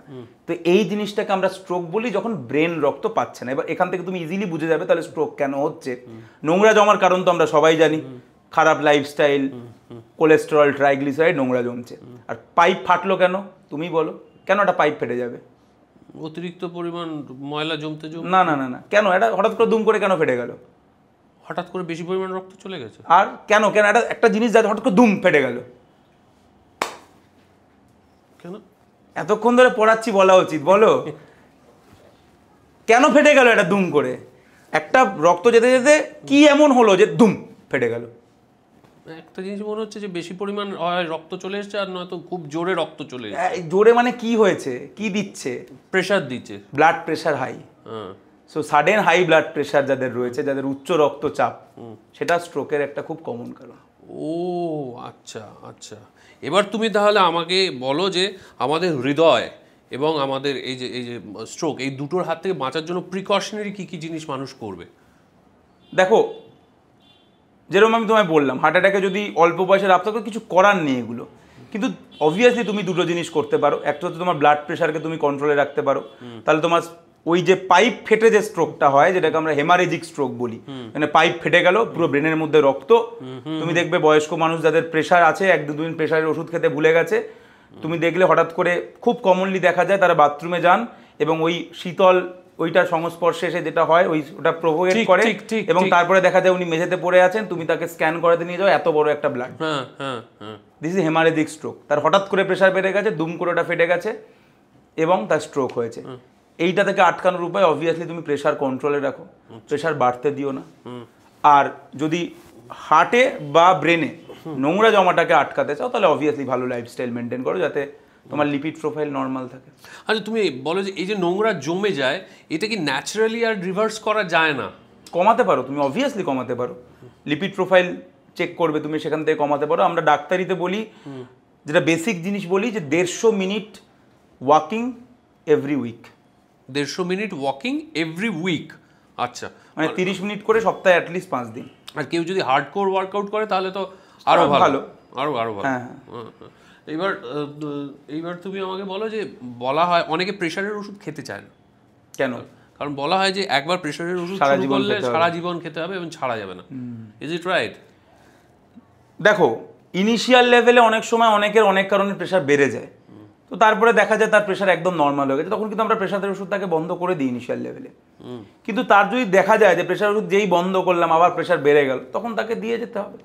অসুবিধা কিছু নেই, প্রেশারটা কন্ট্রোলে রাখতে হবে। যদি না রাখি প্রেশার কন্ট্রোলে, যদি বেশি সাহসিকতা দেখাতে চাই, কিছুই হবে না, দুম করে একদিন মাথার পাইপটা ফেটে যাবে, অজ্ঞান হয়ে লোকে পড়ে থাকবে, সেটা নিয়ে আরও একটা হ্যাপা হবে। এবং তুমি ভাবো, মৃত্যু একরকম, কিন্তু একটা স্ট্রোক হলো, একটা সাইড প্যারালিসিস হয়ে গেল, সেটা কিন্তু আরও বেশি যন্ত্রণা। যাদের ধরো হাই প্রেশার আছে, তারা যদি প্রপারলি মেডিকেশনের মধ্যে থাকে, তাহলে কি তারপর তারা মানে কি বলবো হার্ডকোর ওয়ার্কআউট, মানে ধরো ফুটবল খেলা, ক্রিকেট খেলা, হার্ডকোর জিম, এগুলো করতে পারবে? এটা একদম জেনারেলাইজ উত্তরই নয়, এটা পুরোপুরি তার কত প্রেশার, কতটা কন্ট্রোলে রয়েছে, তার বয়স কত, এগুলো সব কিছুর ওপর ডিপেন্ড করে। এবং তার হার্টের কি অবস্থা, তার ইকোকার্ডিওগ্রাফি কি বলছে, এটা সব কিছুর ওপর ডিপেন্ড করে। মানে এটা মানে অনেকেই আছে যাদের প্রেশার আছে ফুটবল খেলে, আবার অনেকেরই প্রেশার আছে কিন্তু তাদের কন্ট্রা ইন্ডিকেট, খেলা যাবে না, ডিপেন্ড করে। এটা মানে এটা জেনারেলাইজড কাছ থেকে যেতে হবে নয়। এবং আমি সবসময় একটা কথা বলি, তুমি আমারও যদি কোনো ভিডিও দেখো, এখনকার দিনে যেটা আমি দেখছি অনেক ডাক্তার, মানে আনফরচুনেট এটা, এই ফলোয়ারের লোভে পড়েই হোক, যে কোনো কারণে হোক, এই টোটকা দেওয়া শুরু করছে। প্রথম কথা এতদিন এটা করছিল যারা ডাক্তার নয়, নিজেদেরকে ডাক্তার বলে নামের একটা ডাক্তার লিখে বিভিন্ন টোটকা দিচ্ছিল, দেখবে এটা খেলে ক্যান্সার সেরে যাবে, এটা খেলে এটা সেরে যাবে। এগুলো এবং মানুষ না, এগুলো মানুষের একটা টেন্ডেন্সি হচ্ছে, মানুষ শর্টকাট চায়, মানুষ এটা পছন্দ করে যারা শর্টকাট, একদম, যে একটা এরকম গল্প পছন্দ করে যারা খুব গরিব ছিল ধুম করে বড় লোক হয়ে গেল, মানুষ তেমনই মানুষ পছন্দ করে। ক্যান্সার হয়েছে, একটা জিনিস খেলো সেরে গেল রাতারাতি। তো এই জন্য এই ভিডিওগুলো খুব চলে, ঠিক ছিল। এখনকার দিনে আনফরচুনেটলি আমি বেশ কিছু জনকে দেখছি আশেপাশে, তারা ওষুধের নাম বলছে, ওষুধ বলছে। আরে ওষুধ কোনোদিন জেনারেলাইজ নয়। যে ওষুধটা আমার জন্য চলবে সেই ওষুধটা আরেকজনের জন্য চলবে না। এখন একটা ওষুধের নাম আমি যদি বলে দিই এবং সেই ওষুধটা খেয়ে যদি কারোর একটা সমস্যা হয়, সেটা তো বিপদ।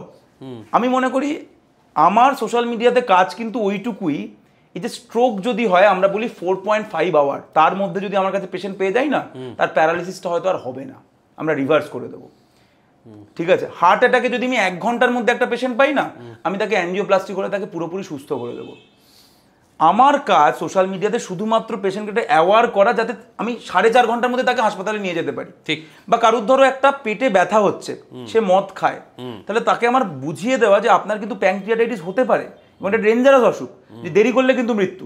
তাই যে মদ খায় এবং যাই হোক পেটে একটা ব্যথা হচ্ছে, তাহলে তার একবার কি ডাক্তার দেখানো উচিত, যাতে আমরা হাতের বাইরে না বেরিয়ে যাই। কিন্তু টোটকা নয় যে এই ওষুধটা খান, এটা খেলে ম্যাজিক, তাতে ফলোয়ার হয়তো বাড়বে, কিন্তু আলটিমেটলি কিন্তু কোনো লাভ হবে না। তুমি আমার যে কোনো ভিডিও দেখবে, আমি কিন্তু শুধু রোগটাকে এক্সপ্লেন করি, যে এই রোগটা কেন হচ্ছে, কি কি সিমটম হতে পারে তার, এবং হলে আপনার তৎক্ষণাৎ মানে কতক্ষণের মধ্যে হাসপাতালে পৌঁছে। আমি কিন্তু এর পরের কোনো কথা বলি না। আমাকে দেখবে তুমি কমেন্টও যদি দেখো, তুমি লিখবে আপনি ওষুধের নামটাই বলবেন না, বলবো না। ওষুধের নাম কেন বলতে যাবো? কারণ যে ওষুধটা তোমার জন্য অ্যাপ্লিকেবল সেটা আরেকজনের জন্য কোনোদিন নয়। তাই আমাকে যদি কাউকে ওষুধ দিতে হয়, তাহলে আমি তাকে ডাকবো, ডেকে পুরো হিস্ট্রি নিয়ে, তার ড্রাগ অ্যালার্জি কি, তার কি সমস্যা রয়েছে, তার আদার কি কি রোগ রয়েছে, কোনো কন্ট্রাইন্ডিকেশন আছে কিনা, সেটার পরে আমি তাকে ওষুধ দেবো। তাই ওষুধ কোনোদিন, আমিও যদি কখনো ভুল করে বলে ফেলি সোশ্যাল মিডিয়াতে, কোনোদিন কারুর, সে যত বড় ডাক্তারই হোক না কেন, কারুর মানে তার ভিডিও দেখে কখনো ওষুধ খাবেন না। ঠিক কথা। এবার বলো, তুমি যাদের লো প্রেশার আছে, বিশেষত মহিলাদের ভীষণ লো প্রেশার থাকে, তারা কি করতে পারে, কিভাবে প্রেশারটাকে ঠিক করতে পারে বলো দেখি। দেখো, লো প্রেশার ঠিক করার ওষুধ সেভাবে নেই, ঠিক আছে। এমনি জল টল যদি কম খায়, জল খেতে পারে। কারণ দেখো, রক্তের মধ্যে আমি তোমাকে যেরকম বললাম জলটাই মেন। তুমি যদি একটু বেশি করে জল খাও, তাহলে প্রেশার অনেকটা নর্মাল হয়ে যাবে। এর বাইরে আর খুব একটা কিছু মানে সমস্যা নেই। দেখো, লো প্রেশার তুমি যেটা বলছো না, আমার যেটা মনে হয় তুমি যেটা বলতে চাইছো, যেটা খুব কমনলি আমি দেখি, তারা বলে যে শুয়ে ছিল, শুয়ে থেকে দুম করে উঠলো, মাথাটা ঘুরে গেল, এইটা মনে হয় তারা বলে যে আমার লো প্রেশার। অ্যাকচুয়ালি শুয়ে থেকে উঠলে অনেক সময় প্রেশারটা ফল করে, এটাকে আমরা বলি পশ্চুরাল হাইপোটেনশন। যাই হোক, তো এই সমস্যাটা অনেকের থাকে, তো তাকে একটু ওই সাবধানে উঠতে হবে। আমি কিন্তু টিপিক্যাল লো প্রেশারের কথাই বলছি। লো প্রেশার মানে কত বলছো? একটা স্টাডিতে দেখা গেছে যে মানে একটু সোশিও ইকোনমিক্যালি পিছিয়ে পড়া মহিলাদের মধ্যে কিন্তু লো প্রেশারের সংখ্যা প্রচুর। দেখো, অবভিয়াসলি তোমার শরীরে যদি রক্ত কম থাকে, তোমার শরীরে যদি খাবার নিউট্রিশন কম থাকে, ওয়াটার কন্টেন্ট কম থাকে, তাহলে লো প্রেশার হতেই পারে। সেটা তোমাকে ঠিক করতে হবে ওগুলো দিয়ে। আর এছাড়াও যদি লো প্রেশার থাকে, দেখো লো প্রেশারে কিছু মেডিকেল কঠিন জিনিস আছে, যে হার্ট ঠিক মতো পাম্প করতে পারছে না। লো প্রেশার কেন? হার্ট ফেলিওর আমরা বলি। হার্ট ফেলিওর মানে হার্টটার পাম্প করছে না, প্রেশার ড্রপ করে যাবে, প্রেশার একদম কমে যাবে, 90/60 বা তারও নিচে চলে যাবে। তার কারণ কি? Heart failure. তাহলে সেটা আমাকে দেখতে হবে। না, অনেকের যাদের ম্যালনিউট্রিশনের জন্য যদি হয়, তাহলে সেক্ষেত্রে কি তাকে প্রোটিন ইনটেক ইত্যাদি? অবভিয়াসলি আমাদের এমনি ভারতীয়দের প্রোটিন ইনটেক খুব খারাপ, তো অবভিয়াসলি এবার সেটা তো দেখো, তুমি যাদের মানে লোয়ার সোশ্যাল বললেও কোনো লাভ নেই, ঠিক আছে। মানে তাদেরকে কিন্তু প্রপারলি এটা সরকারের তরফ থেকে ব্যবস্থা করতে হবে, যাতে এই জিনিসগুলো তাদেরকে ডেলি একটা হেলথ চেক আপের মধ্যে রাখা, তাদের লো প্রেশার আছে কিনা চেক করা, এগুলো তো করতে হবে আর কি। কারণ তাদের পক্ষে তো আর প্রোটিন পাউডার কিনে খাওয়া সম্ভব না, ইম্পসিবল। প্রোটিন পাউডার কি সত্যি কাজ করে? দেখো, এগুলো নিয়ে না অ্যাকচুয়ালি আমাদের কথা বলাই উচিত নয়। ঠিক আছে, প্রোটিন পাউডার কাজ করে কি করে না আমি জানি না, তবে অবভিয়াসলি প্রোটিন পাউডার তো কাজ করে বলতে যেগুলো কিছু কিছু প্রোটিন পাউডার আমি ব্র্যান্ডে আমি জানি না, আমি মানে জিমে তো বিভিন্ন রকম করে, বাট অবভিয়াসলি মানে বিভিন্ন রকমের রোগ আছে, যেরকম ধরো যখন কারোর লিভার খারাপ হয়ে যাচ্ছে, প্রোটিন তৈরি হচ্ছে না, তো তার শরীর পুরো ম্যালনারিশড হয়ে গেছে, বা অনেক অনেক মানে বেড মানে দীর্ঘদিন ধরে বিছানায় শুয়ে তার প্রোটিন ইনটেক কমে গেছে, মাসেল লস, তখন আমরা প্রোটিন পাউডার দিই। তখন দাও, কিন্তু আমি বলছি ধরো ওই জিমে গিয়ে ওয়ার্কআউট করে একটু ফুলবো টুলবোর জন্য প্রোটিন পাউডার নানান ধরনের এটা আমি একদমই আমি বলতে পারবো না, এটা I am not expert in that, এটা তোমাকে কোনো নিউট্রিশনিস্ট ভালো বলবে, বাট আমি বলবো যে প্রোটিন পাউডার যদি অথেন্টিক হয় তাহলে অবভিয়াসলি তাকে আমি একেবারে খারাপ বলতে পারি না, কারণ আমরাও প্রোটিন পাউডার দিই, আমরা অ্যালবুমিন দিই পেশেন্টকে, কারণ যাদের অ্যালবুমিন কমে গেছে আমরা অ্যালবুমিন দিই, অ্যালবুমিন বেসিক্যালি প্রোটিন। তাহলে তোমরা যেটা আরও বেটার বলতে পারবে সেটা নিয়ে প্রশ্নটা করে নিই।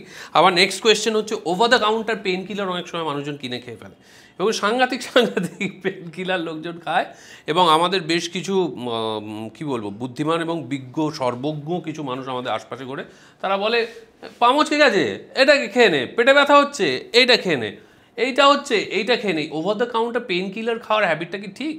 দেখো তুমি বলছো মানে তুমি নিজেও জানো এটা ঠিক নয়।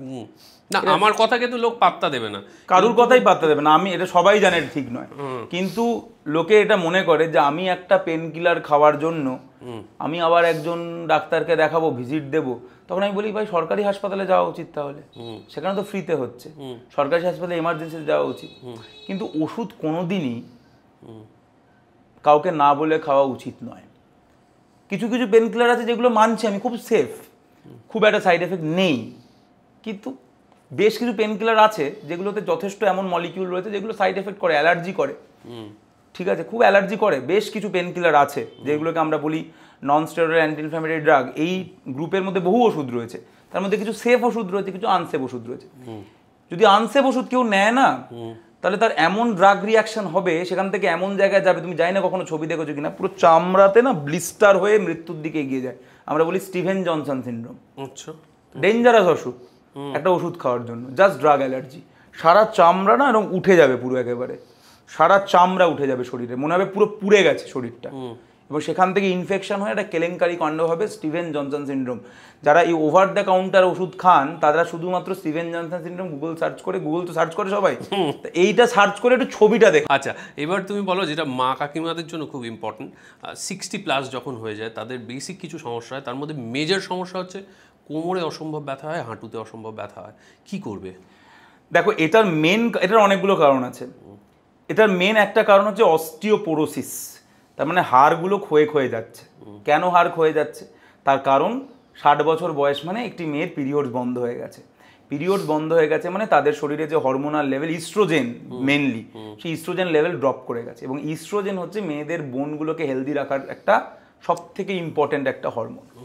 তো সেইটার জন্যেই এইটা হয়, এবং এই জন্যেই তুমি দেখবে যে আমরা যেগুলো শুনি যে পড়ে গিয়ে এই কোমরের হাড় ভেঙে গেছে, তুমি দেখবে বেশিরভাগ দিদারাই হয় এটা। তুমি দাদুদের কথা কম শুনবে, তুমি দেখবে বাড়ির সব ঠাকুমা দিদা তাদেরই কিন্তু এটা ভেঙে যায়, কারণ তাদের অস্টিওপোরোসিস হয়ে গেছে, যেই পরে দুম করে ভেঙে যায় হাড়টা। কিছুই করার নেই, করা বলতে ভিটামিন ডি, ক্যালসিয়াম সাপ্লিমেন্ট যেগুলো, সেগুলোর জন্য একটু বোনকে শক্তিশালী করা, আর এই আর কি সাবধানে থাকা, রেগুলার চেক আপে থাকা। এই যে হেলথ ড্রিঙ্কে বলে যে 60+দের জন্য স্পেশাল, এগুলো তো আমি জানি না গো, এগুলো যারা বলে। তুমি কি প্রেসক্রাইব করো এই ধরনের? না, এগুলো আমরা প্রেসক্রাইব কি করে করতে পারি? করতেই পারি না আমরা এগুলো। না, অনেকে কিন্তু আমরা তার হাড়ের ডেনসিটি দেখে, তার টি স্কোর দেখে, তার ভিটামিন ডি লেভেল দেখে যদি দেখি সেটা কম, তাহলে আমরা ভিটামিন ডি সাপ্লিমেন্ট প্রেসক্রাইব করতে পারি, ক্যালসিয়াম দিতে পারি, কিন্তু আমরা অবভিয়াসলি কোনো টোটকা ম্যাজিক এসব তো দিতে পারবো না। বা মানে হেলথ ড্রিঙ্ক সেই অর্থে, হেলথ ড্রিঙ্ক কি আমি জানি না। হেলথ ড্রিঙ্ক মানে আমার আজকাল মনে হয় বেসিক্যালি চিনির জল। আমি যে কোনো হেলথ ড্রিঙ্ক দেখি, লোকে বলে হেলথ ড্রিঙ্ক এই কিছু হেলথ ড্রিঙ্ক আছে যেগুলো বলা হয় এনহ্যান্স করে। দেখো, আমার বক্তব্য একদম হেলথ ড্রিঙ্কের ভরসায় আমি যাই না, ওগুলো তো প্যাকেজ মার্কেটিং যেগুলো হচ্ছে। আমার মনে হয় যদি আপনার হাড়ের অবস্থা জানতে চান, তাহলে আপনাকে অবভিয়াসলি একটা বোনের ওই ডেক্সা স্ক্যান বা টি স্কোর আমরা বলি, সেগুলোকে আপনাকে করতে হবে, করে আপনার বোনের অবস্থা দেখতে হবে যে হাড়ের অবস্থা কি, ভিটামিন ডি কোন জায়গায় রয়েছে, সেটার অবস্থায় রাখি, তাহলে সেই অনুযায়ী আমরা তাকে ভিটামিন ডি দেবো।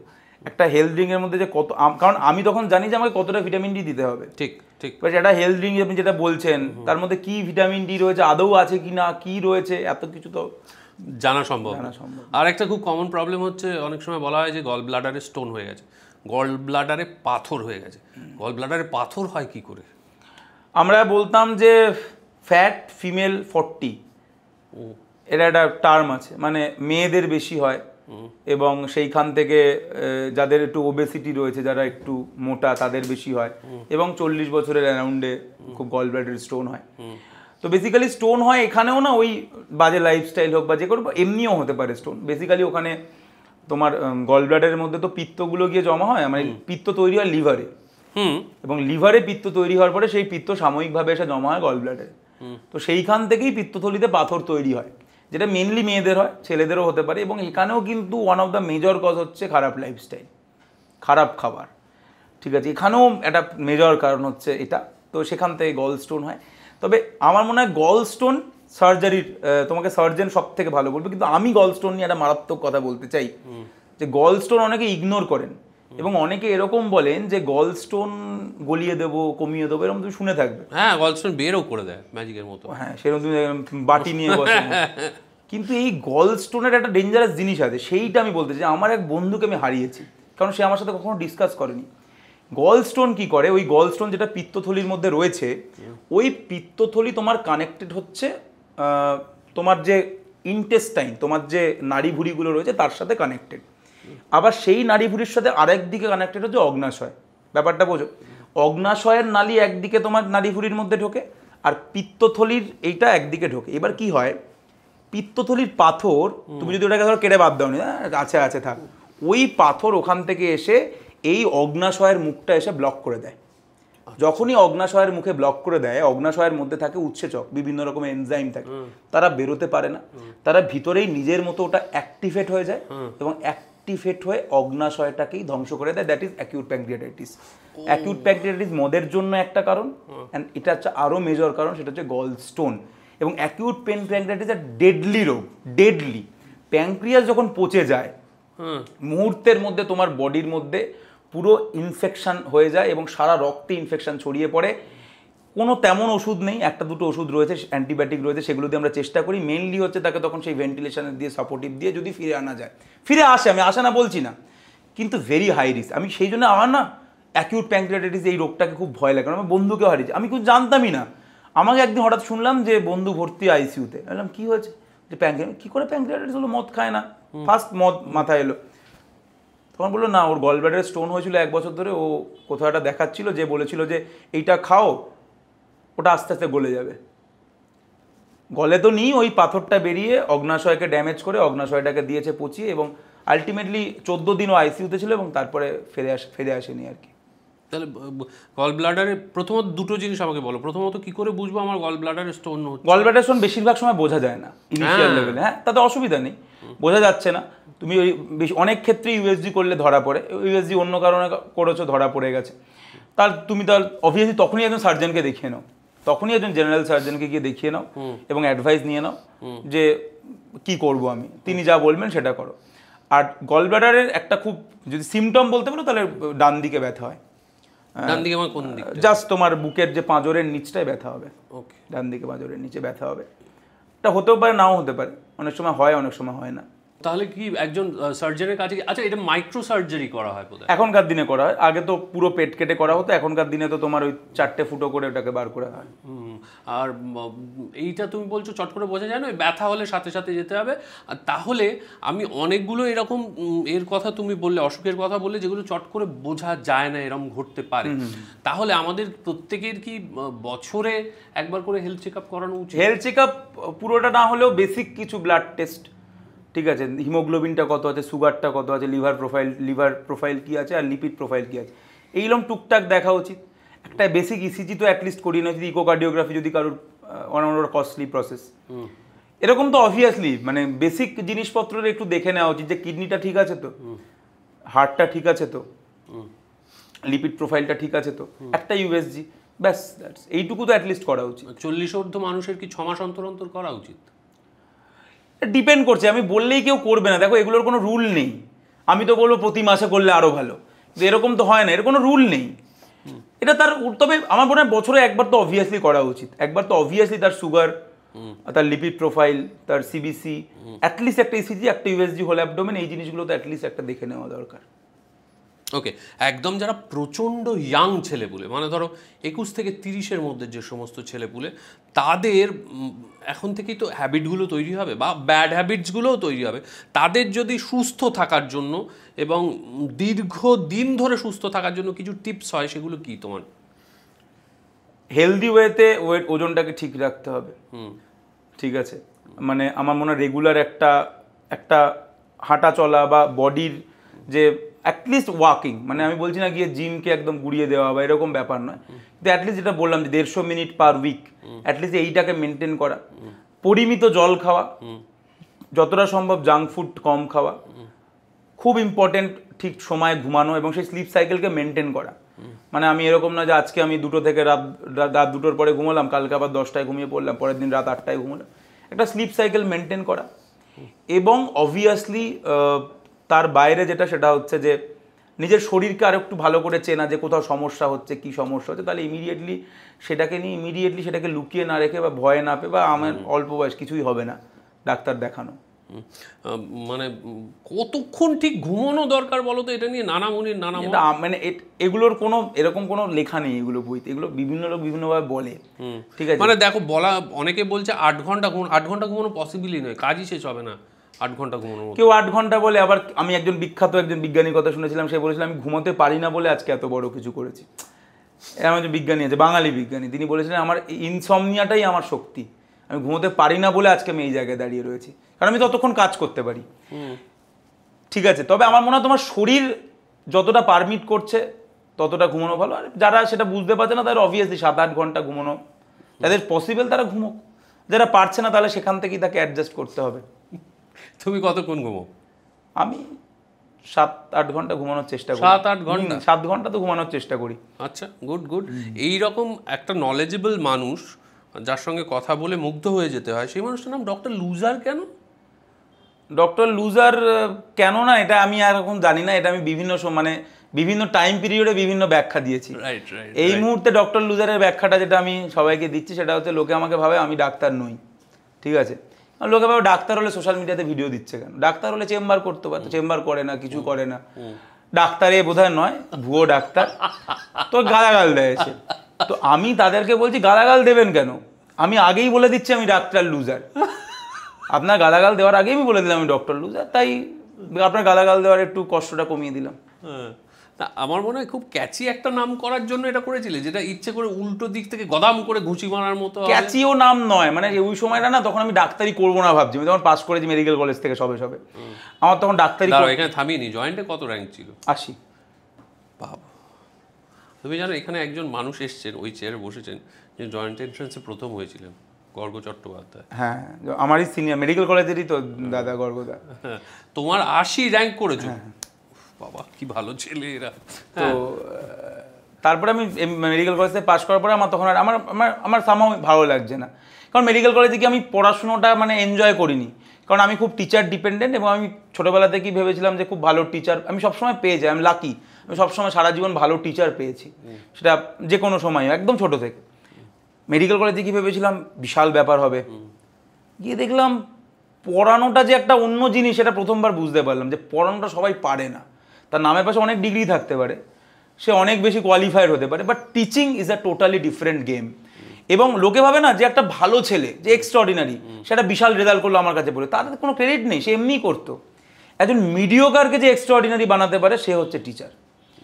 সেই জিনিসটা আমরা তো বেসিক্যালি মিডিওকার, আমি 80 র্যাঙ্ক করেছিলাম, আমার কিন্তু তার পিছনে টিচারদের ক্রেডিট, টিচাররা আমাকে সেই জায়গাটা নিয়ে গেছে। তো আমি বেসিক্যালি মিডিওকার স্টুডেন্ট। এবার মিডিওকার স্টুডেন্ট যখন মেডিকেল কলেজে গেল, সেখানে গিয়ে আমি দেখলাম যে না, এরম তো কেউ পড়াচ্ছে না, যে আমাকে একদম এমন কিছু করছে যে আমি হুক হয়ে থাকবো, আমি এনগেজ হয়ে থাকবো, আমি কি শিখছি এই ফিলিংটাই আছে। তো আমার ডাক্তারির প্রতি তেমন কোনো ইন্টারেস্ট গ্রোই করেনি। এই যে তুমি এতক্ষণ ধরে যে পডকাস্ট করলে, এতক্ষণ ধরে যে কথাগুলো, সেই যে এত কথা বলতে পারলে, এটা কিন্তু আমি নিজে পরে ডেভেলপ করেছি, নিজে পড়েছি, কিন্তু সেটা পরে ডাক্তারি পাস করার পরে। তো আমি ডাক্তারি করবো না, পড়াবো, কারণ আমি ছোটোবেলা থেকে জানি আমার মধ্যে এই স্কিলটা রয়েছে। এবং তুমি জানো আজকে দুনিয়া স্কিলের দুনিয়া, যার স্কিল আছে সে টিকবে, যার স্কিল নেই সে টিকবে না।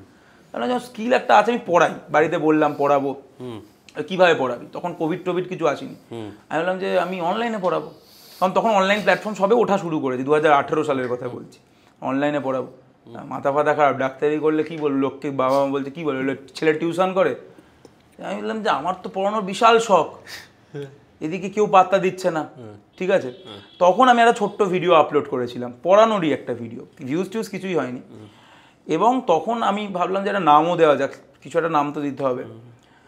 তখন যেহেতু বাড়িতে গালাগাল দিচ্ছে, এবং সেই সময় 2018-19 আর একটা ঘটনা ঘটে, এনআরএসে একটা ঘটনা ঘটে, যেখানে একটি ছেলে, আমারই জুনিয়র, পরিবহর মাথায় হিট করা হয়, স্কালটা এরকম ডিপ্রেস হয়ে গেছিলো। তো সেই সময় একটা বিশাল একটা ক্যাওস চলছিল। তো সেই সময় ভাবলাম যে সোসাইটির কাছেও বোধহয় আমরা ডক্টর লুজার, আর আমার বাড়িতেও আমি ডক্টর লুজার। সেইখান থেকে ডক্টর লুজার নামটা দিয়ে আর কি শুরু। ফ্যান্টাস্টিক। তুমি এখন কি পড়াও বেসিক্যালি? আমি এই ডাক্তারির যেটা এন্ট্রান্স নিট ইউজি, সেটার জন্য পড়াই। তবে আমার ইচ্ছা আছে আরও, মানে পরবর্তী, মানে ইচ্ছা আছে যে আমি এরপরে ডাক্তারির জন্য পড়াবো, বা তারও পরবর্তী যে স্টেপগুলো তার জন্য পড়াবো। মানে পড়ানোর ওপরই বেঁচে থাকার ইচ্ছা আছে বাকি জীবনটা। বোঝাই যাচ্ছে। এবার তুমি আমাকে বলো, নিট ইউজি যেটা তুমি পড়াও, যে ব্র্যান্ড নেমের আন্ডারে পড়াও, সেটার নাম কি? অক্সিজোম। অক্সিজোম, এটা খুব খটোমটো না? হ্যাঁ হ্যাঁ, তো রিলেট করতে পারে না। হ্যাঁ, অক্সিজেন আর ক্রোমোজোম মিলে? না না, তাহলে অক্সিজোম হচ্ছে বেসিক্যালি, স্পেলিংটাকে আমরা একটু চেঞ্জ করেছি। অক্সিজোম বেসিক্যালি হচ্ছে আমাদের মাইটোকন্ড্রিয়ার মধ্যে থাকে, যেটা আমাদের শরীরে এনার্জি তৈরি করে, যেটার জন্য তুমি বেঁচে আছো। এই যে তুমি কথা বলছো, তোমার হাত পা নড়ছে, তোমার হার্টটা চলছে, এই সব কিছুই হচ্ছে এটিপির জন্য, আর ওই এটিপিটা তৈরি করে অক্সিজোম। আচ্ছা, ও আচ্ছা, ক্যা বাত, ভাব সম্প্রসারণ করে বললে তবে বোঝানো যাবে। অক্সিজেন কত টাকা নেয় এক বছরে? 4,999। 4,999, মানে 5,000 টাকা। 5,000 কায়দা করে 4,999, 5,000 টাকা নিয়ে আমরা। 5,000 টাকা। আর এই একই এন্ট্রান্সের জন্য যে রেপিউটেড যত প্রচুর ইনস্টিটিউটস আছে, তারা মোটামুটি কিরম চার্জ করে? সেটা আমি বলতে পারবো না। আমার ধারণা তারা 70 থেকে লাখ খানেক টাকাও বোধহয় চার্জ করে। আমি খবর, ডিপেন্ড করে। দেখো, আমরা খুব ছোট্ট কেউ ভাবতে পারে, সেই জন্য আমরা করছি। বা যাদের, দেখো, যাদের যে বড়, সে মনে করছে আমি যে 2.5 লাখ টাকা নিই সেটা জাস্টিফাইড, সে নিচ্ছে। আমার মনে হয় আমি বাংলা, আমি বেসিক্যালি, দেখো, আর একটা ব্যাপার হচ্ছে আমি বাংলায় পড়াই, ঠিক আছে। বাংলায় পড়াই মানে আবার এখানে কনফিউশন, আমি কিন্তু বাংলাতে পড়াই বলতে আমি পশ্চিমবঙ্গের ছেলে মেয়েদের জন্য পড়াই। বাংলাতে এই যে তোমার সাথে কথা বললাম, হার্ট অ্যাটাকটা কিন্তু আমি বলিনি যে হৃদের, মানে হৃৎপিণ্ডের আক্রমণ, এরকম বলিনি, হার্ট অ্যাটাকই বলি। তো মাধ্যমিকেও কেউ মাইটোকন্ড্রিয়ার বাংলা নাম করে না, কিন্তু কিছুর হয়, কিছুর হয়, কিন্তু 11-12 বা ডাক্তারিতে পুরোটাই এটা। তো আমি বেসিক্যালি পশ্চিমবঙ্গের ছাত্রছাত্রীদের জন্যই শুধু পড়াই, আমি কিন্তু তার বাইরে পড়াই না। কিছু আমার কাছে ত্রিপুরা এবং আসামের ছেলেমেয়েরাও আজকাল পড়ছে। তো আমি মেনলি পশ্চিমবঙ্গের ছাত্রছাত্রীদের পর সব বোর্ডের জন্যই পড়াই, এবং এই কমিউনিকেশনটা পুরো বাংলায় করি, কারণ এটা আমার প্রাণের ভাষা। আমি মনে করি এই যে আমি এটাতে যত কমফোর্টেবলি বলতে পারলাম, এটা হয়তো ইংরাজি হিন্দিতে আমি এটা করতে পারবো না। আমি পড়িয়েছি কিন্তু অনেক জায়গায়। আমি কিন্তু অক্সিজোম শুরু করার আগে, যে তুমি যাদের কথা বলছো, সব জায়গায় আমি পড়িয়ে এসেছি, ঠিক আছে। তো সেখানে আমি হিন্দি ইংরাজিতে পড়াতাম। তারপরে আমি দেখলাম একটা কথা, সেখানে একটা সাধারণ ছেলে, ধরো পশ্চিমবঙ্গ মানে কলকাতা নয় শুধু, একদমই না। পশ্চিমবঙ্গ মানে পুরুলিয়া, পশ্চিমবঙ্গ মানে মেদিনীপুর, পশ্চিমবঙ্গ মানে সুন্দরবন, পশ্চিমবঙ্গ মানে জলপাইগুড়ি, কুচবিহার যেতে হবে না, লক্ষ্মীকান্তপুর, ডায়মন্ড হারবার, ক্যানিং, বাসন্তী, এই সব কটা জায়গা। তো সেই সমস্ত জায়গা ছেলেমেয়েরা তো এখানে পড়তে পারছে না, কারণ এগুলো সবই শহর বেসড এক একটা জায়গা, এবং তাদের আসতেও অনেকটা খরচ হচ্ছে, প্লাস ওখানেও অনেকটা খরচ। তো সেই সব ভেবেই অক্সিজোম শুরু করা। বছরে 5,000 টাকায় আমাদের সেট মার্ক। এবং আরেকটা জিনিস খেয়াল করবে, আমরা কোনো রকম এও করি না, মানে লোকে অনেক কিছু করে না, এই জয়ন্তী অফার 50%। আমার 5,000 টাকায় আমি জানি যে এইটা আমার, যত আমার এখানে বাকি টিচাররা রয়েছেন, কোয়ান্টিটিতে না সেটার জন্য না, আমি জানি যে আমার 5,000 টাকা এইটাতে আমার সমস্ত যত আমার এখানে, মানে আমার যারা কলিগ রয়েছেন, যারা আমার টিম রয়েছেন, তাদের সবার স্যালারি হয়ে যাবে। আমি শুধু সেটুকু দেখি, সেজন্য আমার ডিসকাউন্ট দেওয়ারও ব্যাপার নেই, আমার বাড়ানোরও ব্যাপার নেই, ইটস ফিক্সড।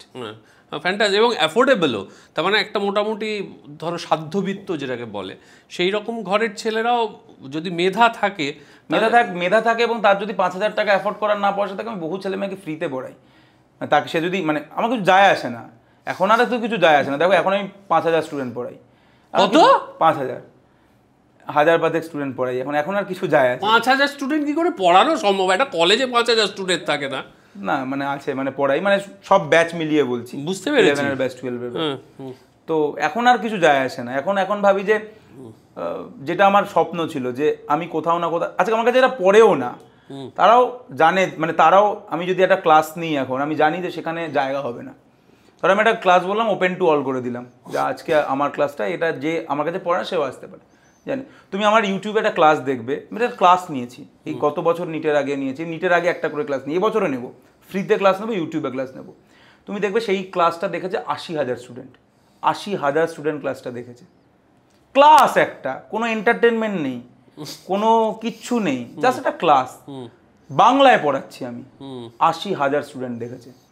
80,000 স্টুডেন্ট কি আমার স্টুডেন্ট নয় তো, সবাই দেখে। আচ্ছা, তুমি কি মোটিভেশনাল স্পিকিংও করো? না, তাহলে এতে দেখলাম একটা তুমি একটা হল ভর্তি ছেলে পড়াচ্ছি আমি। হ্যাঁ, মোটিভেশন আমার দ্বারা আসে না। আমি ওদেরকে বলি যে ভাই মোটিভেশন, ওরা তো এখনকার দিনে যেটা খুব কমন একটা জিনিস, সবাই ও করছে, আমি বলি ভাই আমি যদি তোকে বললাম তুই খুব উত্তেজিত হয়ে যাবি, তুই ভাবি আজকে রাতে কি আমি সিলেবাস শেষ করে দেবো, তারপরে রাতটা ঘুমিয়ে যখন পরের দিন তুই উঠবি সব বেকার, তোর ঠিক আছে কালকে দেখা যাবে। তাই মোটিভেশন, আমার মোটিভেশনে কিছু হবে না। তোকে যদি মোটিভেট হতে হয় তোকে নিজের মধ্যে থেকে মোটিভেশন আসতে হবে। আমার কাজ শুধুমাত্র তোকে পড়াশোনার প্রতি আগ্রহটাকে জন্মানো, এইটুকুই আমার কাজ। আমি বইয়েরও বিকল্প নই, আমি মোটিভেশনও নই। আমি শুধুমাত্র তোকে এমনভাবে পড়াবো যাতে তোর সেই সাবজেক্টের প্রতি ইন্টারেস্ট তৈরি হয়ে যায় এবং তোর নিজের মনে হয় আমি লেগে থাকি, দেখি কি হয়। আচ্ছা, তার মানে ওই যে হল ভর্তি যে স্টুডেন্ট, তারাই তোমার স্টুডেন্ট না তোমার আরও স্টুডেন্ট আছে? না না, ওটা জাস্ট একটা পার্সেন্টেজ, মানে সবাই এলে তো সেটা জায়গা হবে না। ও হ্যাঁ, 5,000 স্টুডেন্ট, 5,000 ক্যাপাসিটির হলও তো বোধহয় নেই। আছে, মানে তাহলে স্টেডিয়াম সেটা অ্যাফোর্ড করার রকম। আমি তোমাকে একটা কথা বলি, আমরা তো 5,000 টাকা নিই অনলাইনে পড়ানোর জন্য, তাই তো? আমরা 4 দিন অফলাইনে পড়ালাম অডিটোরিয়াম ভাড়া করে, ইটস ফ্রি কিন্তু। মানে তার জন্য আমি কিন্তু এরকম বলিনি যে অফলাইনে যারা আসতে চায় তাদের জন্য আমি 299, মানে এরকম বহু লোক করে যে আমি তো অনলাইনে পড়াবো বলেছিলাম। তাহলে একদিনের ওয়ার্কশপের মতো 4 দিনের ক্লাস নিয়েছি, 4 দিন 10 ঘন্টা করে 40 ঘন্টা পড়িয়েছি। মানে আমি পড়িয়েছি, আমার বাকি টিচাররাও পড়িয়েছে, ইটস টোটালি ফ্রি। মানে আমি তোমাকে যেটা বললাম, আমি দেখে নিয়েছি যে আমার যদি 5,000 টাকা আমি নেব এবং আমার এই যা যা দেওয়া সম্ভব, সেই সমস্ত কিছু আমি দেবো, তো সেটা আমি করতে আছি এবং করতে থাকবো। দেখে নিয়েছি তো অনেকবার শুনলাম, দেখে নিয়েছির মধ্যে বড় গাড়ি চড়া, হাই রাইজে ফ্ল্যাট কেনা, এগুলো নেই তার মানে? এইসব স্বপ্ন ছিল অনেক আগে। আমি যখন অনেক মানে 2018 মানে যখন ডাক্তারি পড়ছি তখন ভাবতাম যে প্রথমে একটা, তখন আমি এখন বলছি, মানে একটা মানে গাড়ির শোরুমে গেছিলাম, আমি গাড়ি কিনিনি, গেছিলাম তখন মারুতির একটা লাল রঙের ব্যালেনো লঞ্চ হয়েছিল, ঠিক আছে? আমি ভেবেছিলাম যে পয়সা হবে ব্যালেনো কিনবো, ঠিক আছে? তারপরে তখন আমি পড়ানো, মানে অক্সিজম শুরু হয়নি, তখন আমি বিভিন্ন ইনস্টিটিউটে পড়াই, আমাকে বিভৎস স্যালারি তারা অফার করছিল তখন, কারণ আমি রাতারাতি খুব মানে পপুলার হচ্ছিল। এবং তখন আমি প্রথম মাসেই স্যালারি পেয়ে আমি ব্যালেনো বুক করি, ঠিক আছে? যখন ব্যালেনো বুক করছি আমার মাথায় আছে নেক্সট আমি অডি কিনবো, কারণ ছোটবেলা থেকে আমার লাল রঙের অডি কেনার খুব শখ। বোধহয় সকলেরও। আজকে 2025 সালে দাঁড়িয়ে ব্যালেনোটা আমি বিক্রি করিনি, কিন্তু আমি স্কুটি চালাই, আমি কিন্তু অডিও চালাই না। মানে অডি তো কিনিনি, ব্যালেনোটা বিক্রি করিনি, কিন্তু আমি কিন্তু মানে ব্যালেনোটাও রেগুলার চড়ো না, খুব কম। ব্যালেনোটা আমি মানে মেনলি আমার ফ্যামিলিকে দিয়ে দিয়েছি, আমি খুব কম, মানে শুধুমাত্র ধরো এই যে অফলাইন ক্লাসের জন্য ধরো এলাম, বা খুব এমার্জেন্সি সিচুয়েশন ছাড়া আমি স্কুটিতেই চড়ি, কারণ ওটাতেই আমার কমফোর্ট। তাহলে কি খুব কনজিউমারিস্টিক প্রোডাক্টস তোমাকে অ্যাট্রাক্টই করছে না? কিচ্ছু অ্যাট্রাক্ট করছে না। আর কি মুশকিল বলো দেখি। কিচ্ছু অ্যাট্রাক্ট করছে না। আগে ভাবতাম যে, যেরকম তুমি বললে, সব ছেলের এরকম স্বপ্ন থাকে যে বিশাল বড় হাই রাইজ বাড়ি বানাবে, এই করবে সেই করবে। এখন আমার মনে হয় যে আমার অ্যাকচুয়ালি আমার যে বাড়িটা, সেখানে একটা বেডরুম, একটা ড্রয়িং রুম, একটা ডাইনিং রুম, 2টো বেডরুম ছিল আগে, 2টো বেডরুমটাকে একটা বেডরুমকে ড্রয়িং রুম বানিয়ে নিয়েছি, আর একটা ডাইনিং রুম করেছি, মোটামুটি 600 স্কোয়ার ফিট। আমার মনে হয় ওটাই আমার স্বর্গ। আমি এর থেকে কোথায় যাব? আমি অন্য কথা করলে আমি সেই জায়গাটাতে মানে রিলেটই করতে পারবো না। ওইটাই আমার জায়গা, ওটাই আমার অস্তিত্ব, ওটাই আমার জায়গা। আমি ওখান থেকে যাওয়ার কোনো ব্যাপার নেই। সেটা নেই বলেই আমি যে এই যে অফলাইনে 4 দিনের প্রোগ্রাম করলাম, আমার 10 লক্ষ টাকা খরচ হলো। 10 লক্ষ, অডিটোরিয়াম ভাড়া, পুরো ভিডিওগ্রাফি হয়েছে যে ক্লাসগুলো, তারপরে তোমার খাওয়া দাওয়া যা যা হয়েছে, 10 লাখ টাকা খরচ হয়েছে। এই টাকাটা কোথা থেকে দিল? কে দিল? আমার স্যালারিটাকে আমি দিয়ে দিলাম। মানে আমার যেটা স্যালারি হতে পারতো সেই স্যালারিটাকে আমি দিয়ে দিলাম। এবং সেটা আমি কেন করতে পারছি? কারণ আমার জীবনে এই মুহূর্তে আর মানে কিছু অ্যাট্রাক্ট করছে না। এখন আমার মনে হচ্ছে আমি যত বেশি টাচ করতে পারবো স্টুডেন্টদের লাইফ, যত মানুষের বেশি টাচ করতে পারবো তত আমার মনে হয় সেটা লাভ। তুমি দেখো আজও আমি ওলা করেই এসেছি, কিন্তু এখানে ওলা করেই যাবো। হ্যাঁ, আমাকে তুমি বলো যে সোশ্যাল মিডিয়ায় আসা, ডেফিনেটলি সোশ্যাল মিডিয়া না হলে ডক্টর লুজার তৈরি হতো না। তোমার ভিডিওস ভীষণ পপুলার হয়, মিলিয়ন ছুঁয়ে লক্ষ লক্ষ মানুষ দেখে। সোশ্যাল মিডিয়া মানুষের জীবনে কতটা পজিটিভ কতটা নেগেটিভ ইম্প্যাক্ট নিয়ে আসছে? এগুলো বলার জায়গাতে আমরা নেই। সোশ্যাল মিডিয়া আছে এবং সোশ্যাল মিডিয়া থাকতে চলেছে, তো এটা ভালো না খারাপ এসব আলোচনা করে লাভ নেই, এটা থাকবে।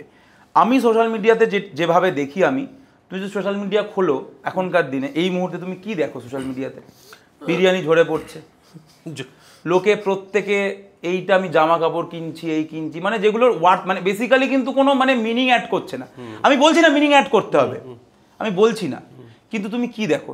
নয় কেউ মেয়েদেরকে অবজেক্টিফাই করে ভিডিও বানাচ্ছে, মেয়েরা নিজেদেরকে নিজেরাই অবজেক্টিফাই করছে, সেটাকে নিয়ে আবার কাউন্টার ভিডিও হচ্ছে, এ ওকে গালাগাল দিচ্ছে, তার কাউন্টারে এ ও তাকে গালাগাল দিচ্ছে, এ শুধু খাচ্ছে সারাদিন ধরে, কেউ অসুস্থ হচ্ছে সেইটাকে নিয়ে একটা কন্টেন্ট। তুমি এটা দেখো তো, তুমি এটাকে চেঞ্জ করতে পারবে? আমি এটা বললে কেউ চেঞ্জ হবে না। কিন্তু এটার জন্য যদি আমি কি করছি, আমি পড়াচ্ছি, তুমি আমার প্রতিটা ভিডিও দেখবে, প্রতিটা একটা, এটা কিন্তু টোটকা নয়, পিওর ক্লাস, যেন আমি বোর্ডে পড়াই। তুমি দেখবে আমার একটা স্টাইল আছে, বোর্ডে একটা একটা জিনিসকে এক্সপ্লেন করি। এটা আমি কেন করছি? কারণ এটা একটা ভ্যালু অ্যাড করছে। বা দুরকম হতে পারতো, আমি সারাদিন বলতে পারতাম এই সব কন্টেন্টগুলো আছে, সোশ্যাল মিডিয়াটা একেবারে ওই সোকল টার্মটা বললাম না, আর একটা বাংলা একটা টার্ম আছে যে কি মানে কন্টেন্ট বলা, ক্রিঞ্জ কন্টেন্ট ক্রিয়েটারদের একটা টার্ম বলা হয়, এই সবের জায়গা আমার এটা, আমি আর ডাক্তার, আমি পড়াই। তো আমি দেখলাম শুধুমাত্র এই একটা জায়গা হতে পারে না, যেহেতু সোশ্যাল মিডিয়াটাই এখন সর্বস্ব, তাই এখানে কিন্তু ভালো কাজ রাখতে হবে। সেটা দেখতে পারে কেউ, না দেখতে পারে কেউ, কিন্তু আমার এই আফসোস থাকবে না যে আমি চেষ্টা করিনি।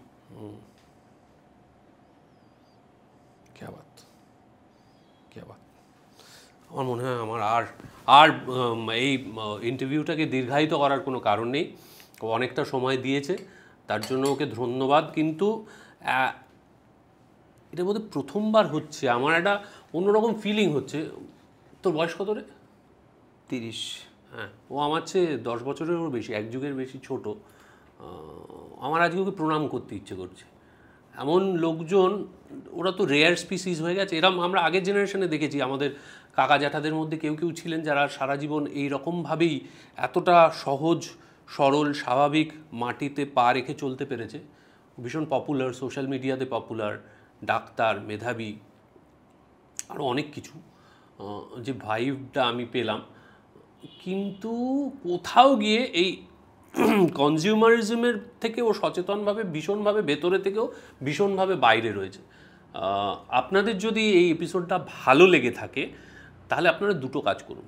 এক হচ্ছে ওর যে ব্র্যান্ড অক্সিজম, রাইট, সেই অক্সিজমের কথা সবার মধ্যে ছড়িয়ে দিন, যাতে প্রত্যন্ত গ্রামে থাকা ছাত্র বা ছাত্রী যে সত্যি সত্যি নিডি, যে ডাক্তার হওয়ার স্বপ্ন দেখে, সে এই ক্লাসটাকে অ্যাভেল করতে পারে। ও দুটো জিনিস বলেছে, এক নম্বর হচ্ছে 4,999 টাকায় ও কোর্স দেয়, আর দ্বিতীয়ত যদি সত্যি সত্যি কোনো নিডি মেধাবী ছাত্র বা ছাত্রী থাকে তাদের অনেকের ক্ষেত্রে ও ফ্রিতেও পড়িয়ে দেয়।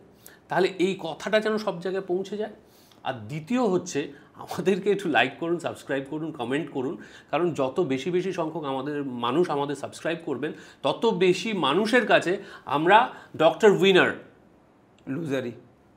লুজার হিসাবেই চলুক আর কি বাকি জীবনটা। ডক্টর লুজার ব্র্যাকেটে হু ইজ আ উইনার, কারণ কথায় বলে হারকার জিতনে বালে কো বাজিগর कहते हैं, তাহলে ওকে বাজিগরও বলা যায়, সেই বাজিগরদের পৌঁছে দিতে পারি। সবাই খুব ভালো থাকবেন, দেখা হচ্ছে আগামী সপ্তাহে। Good night, slip well.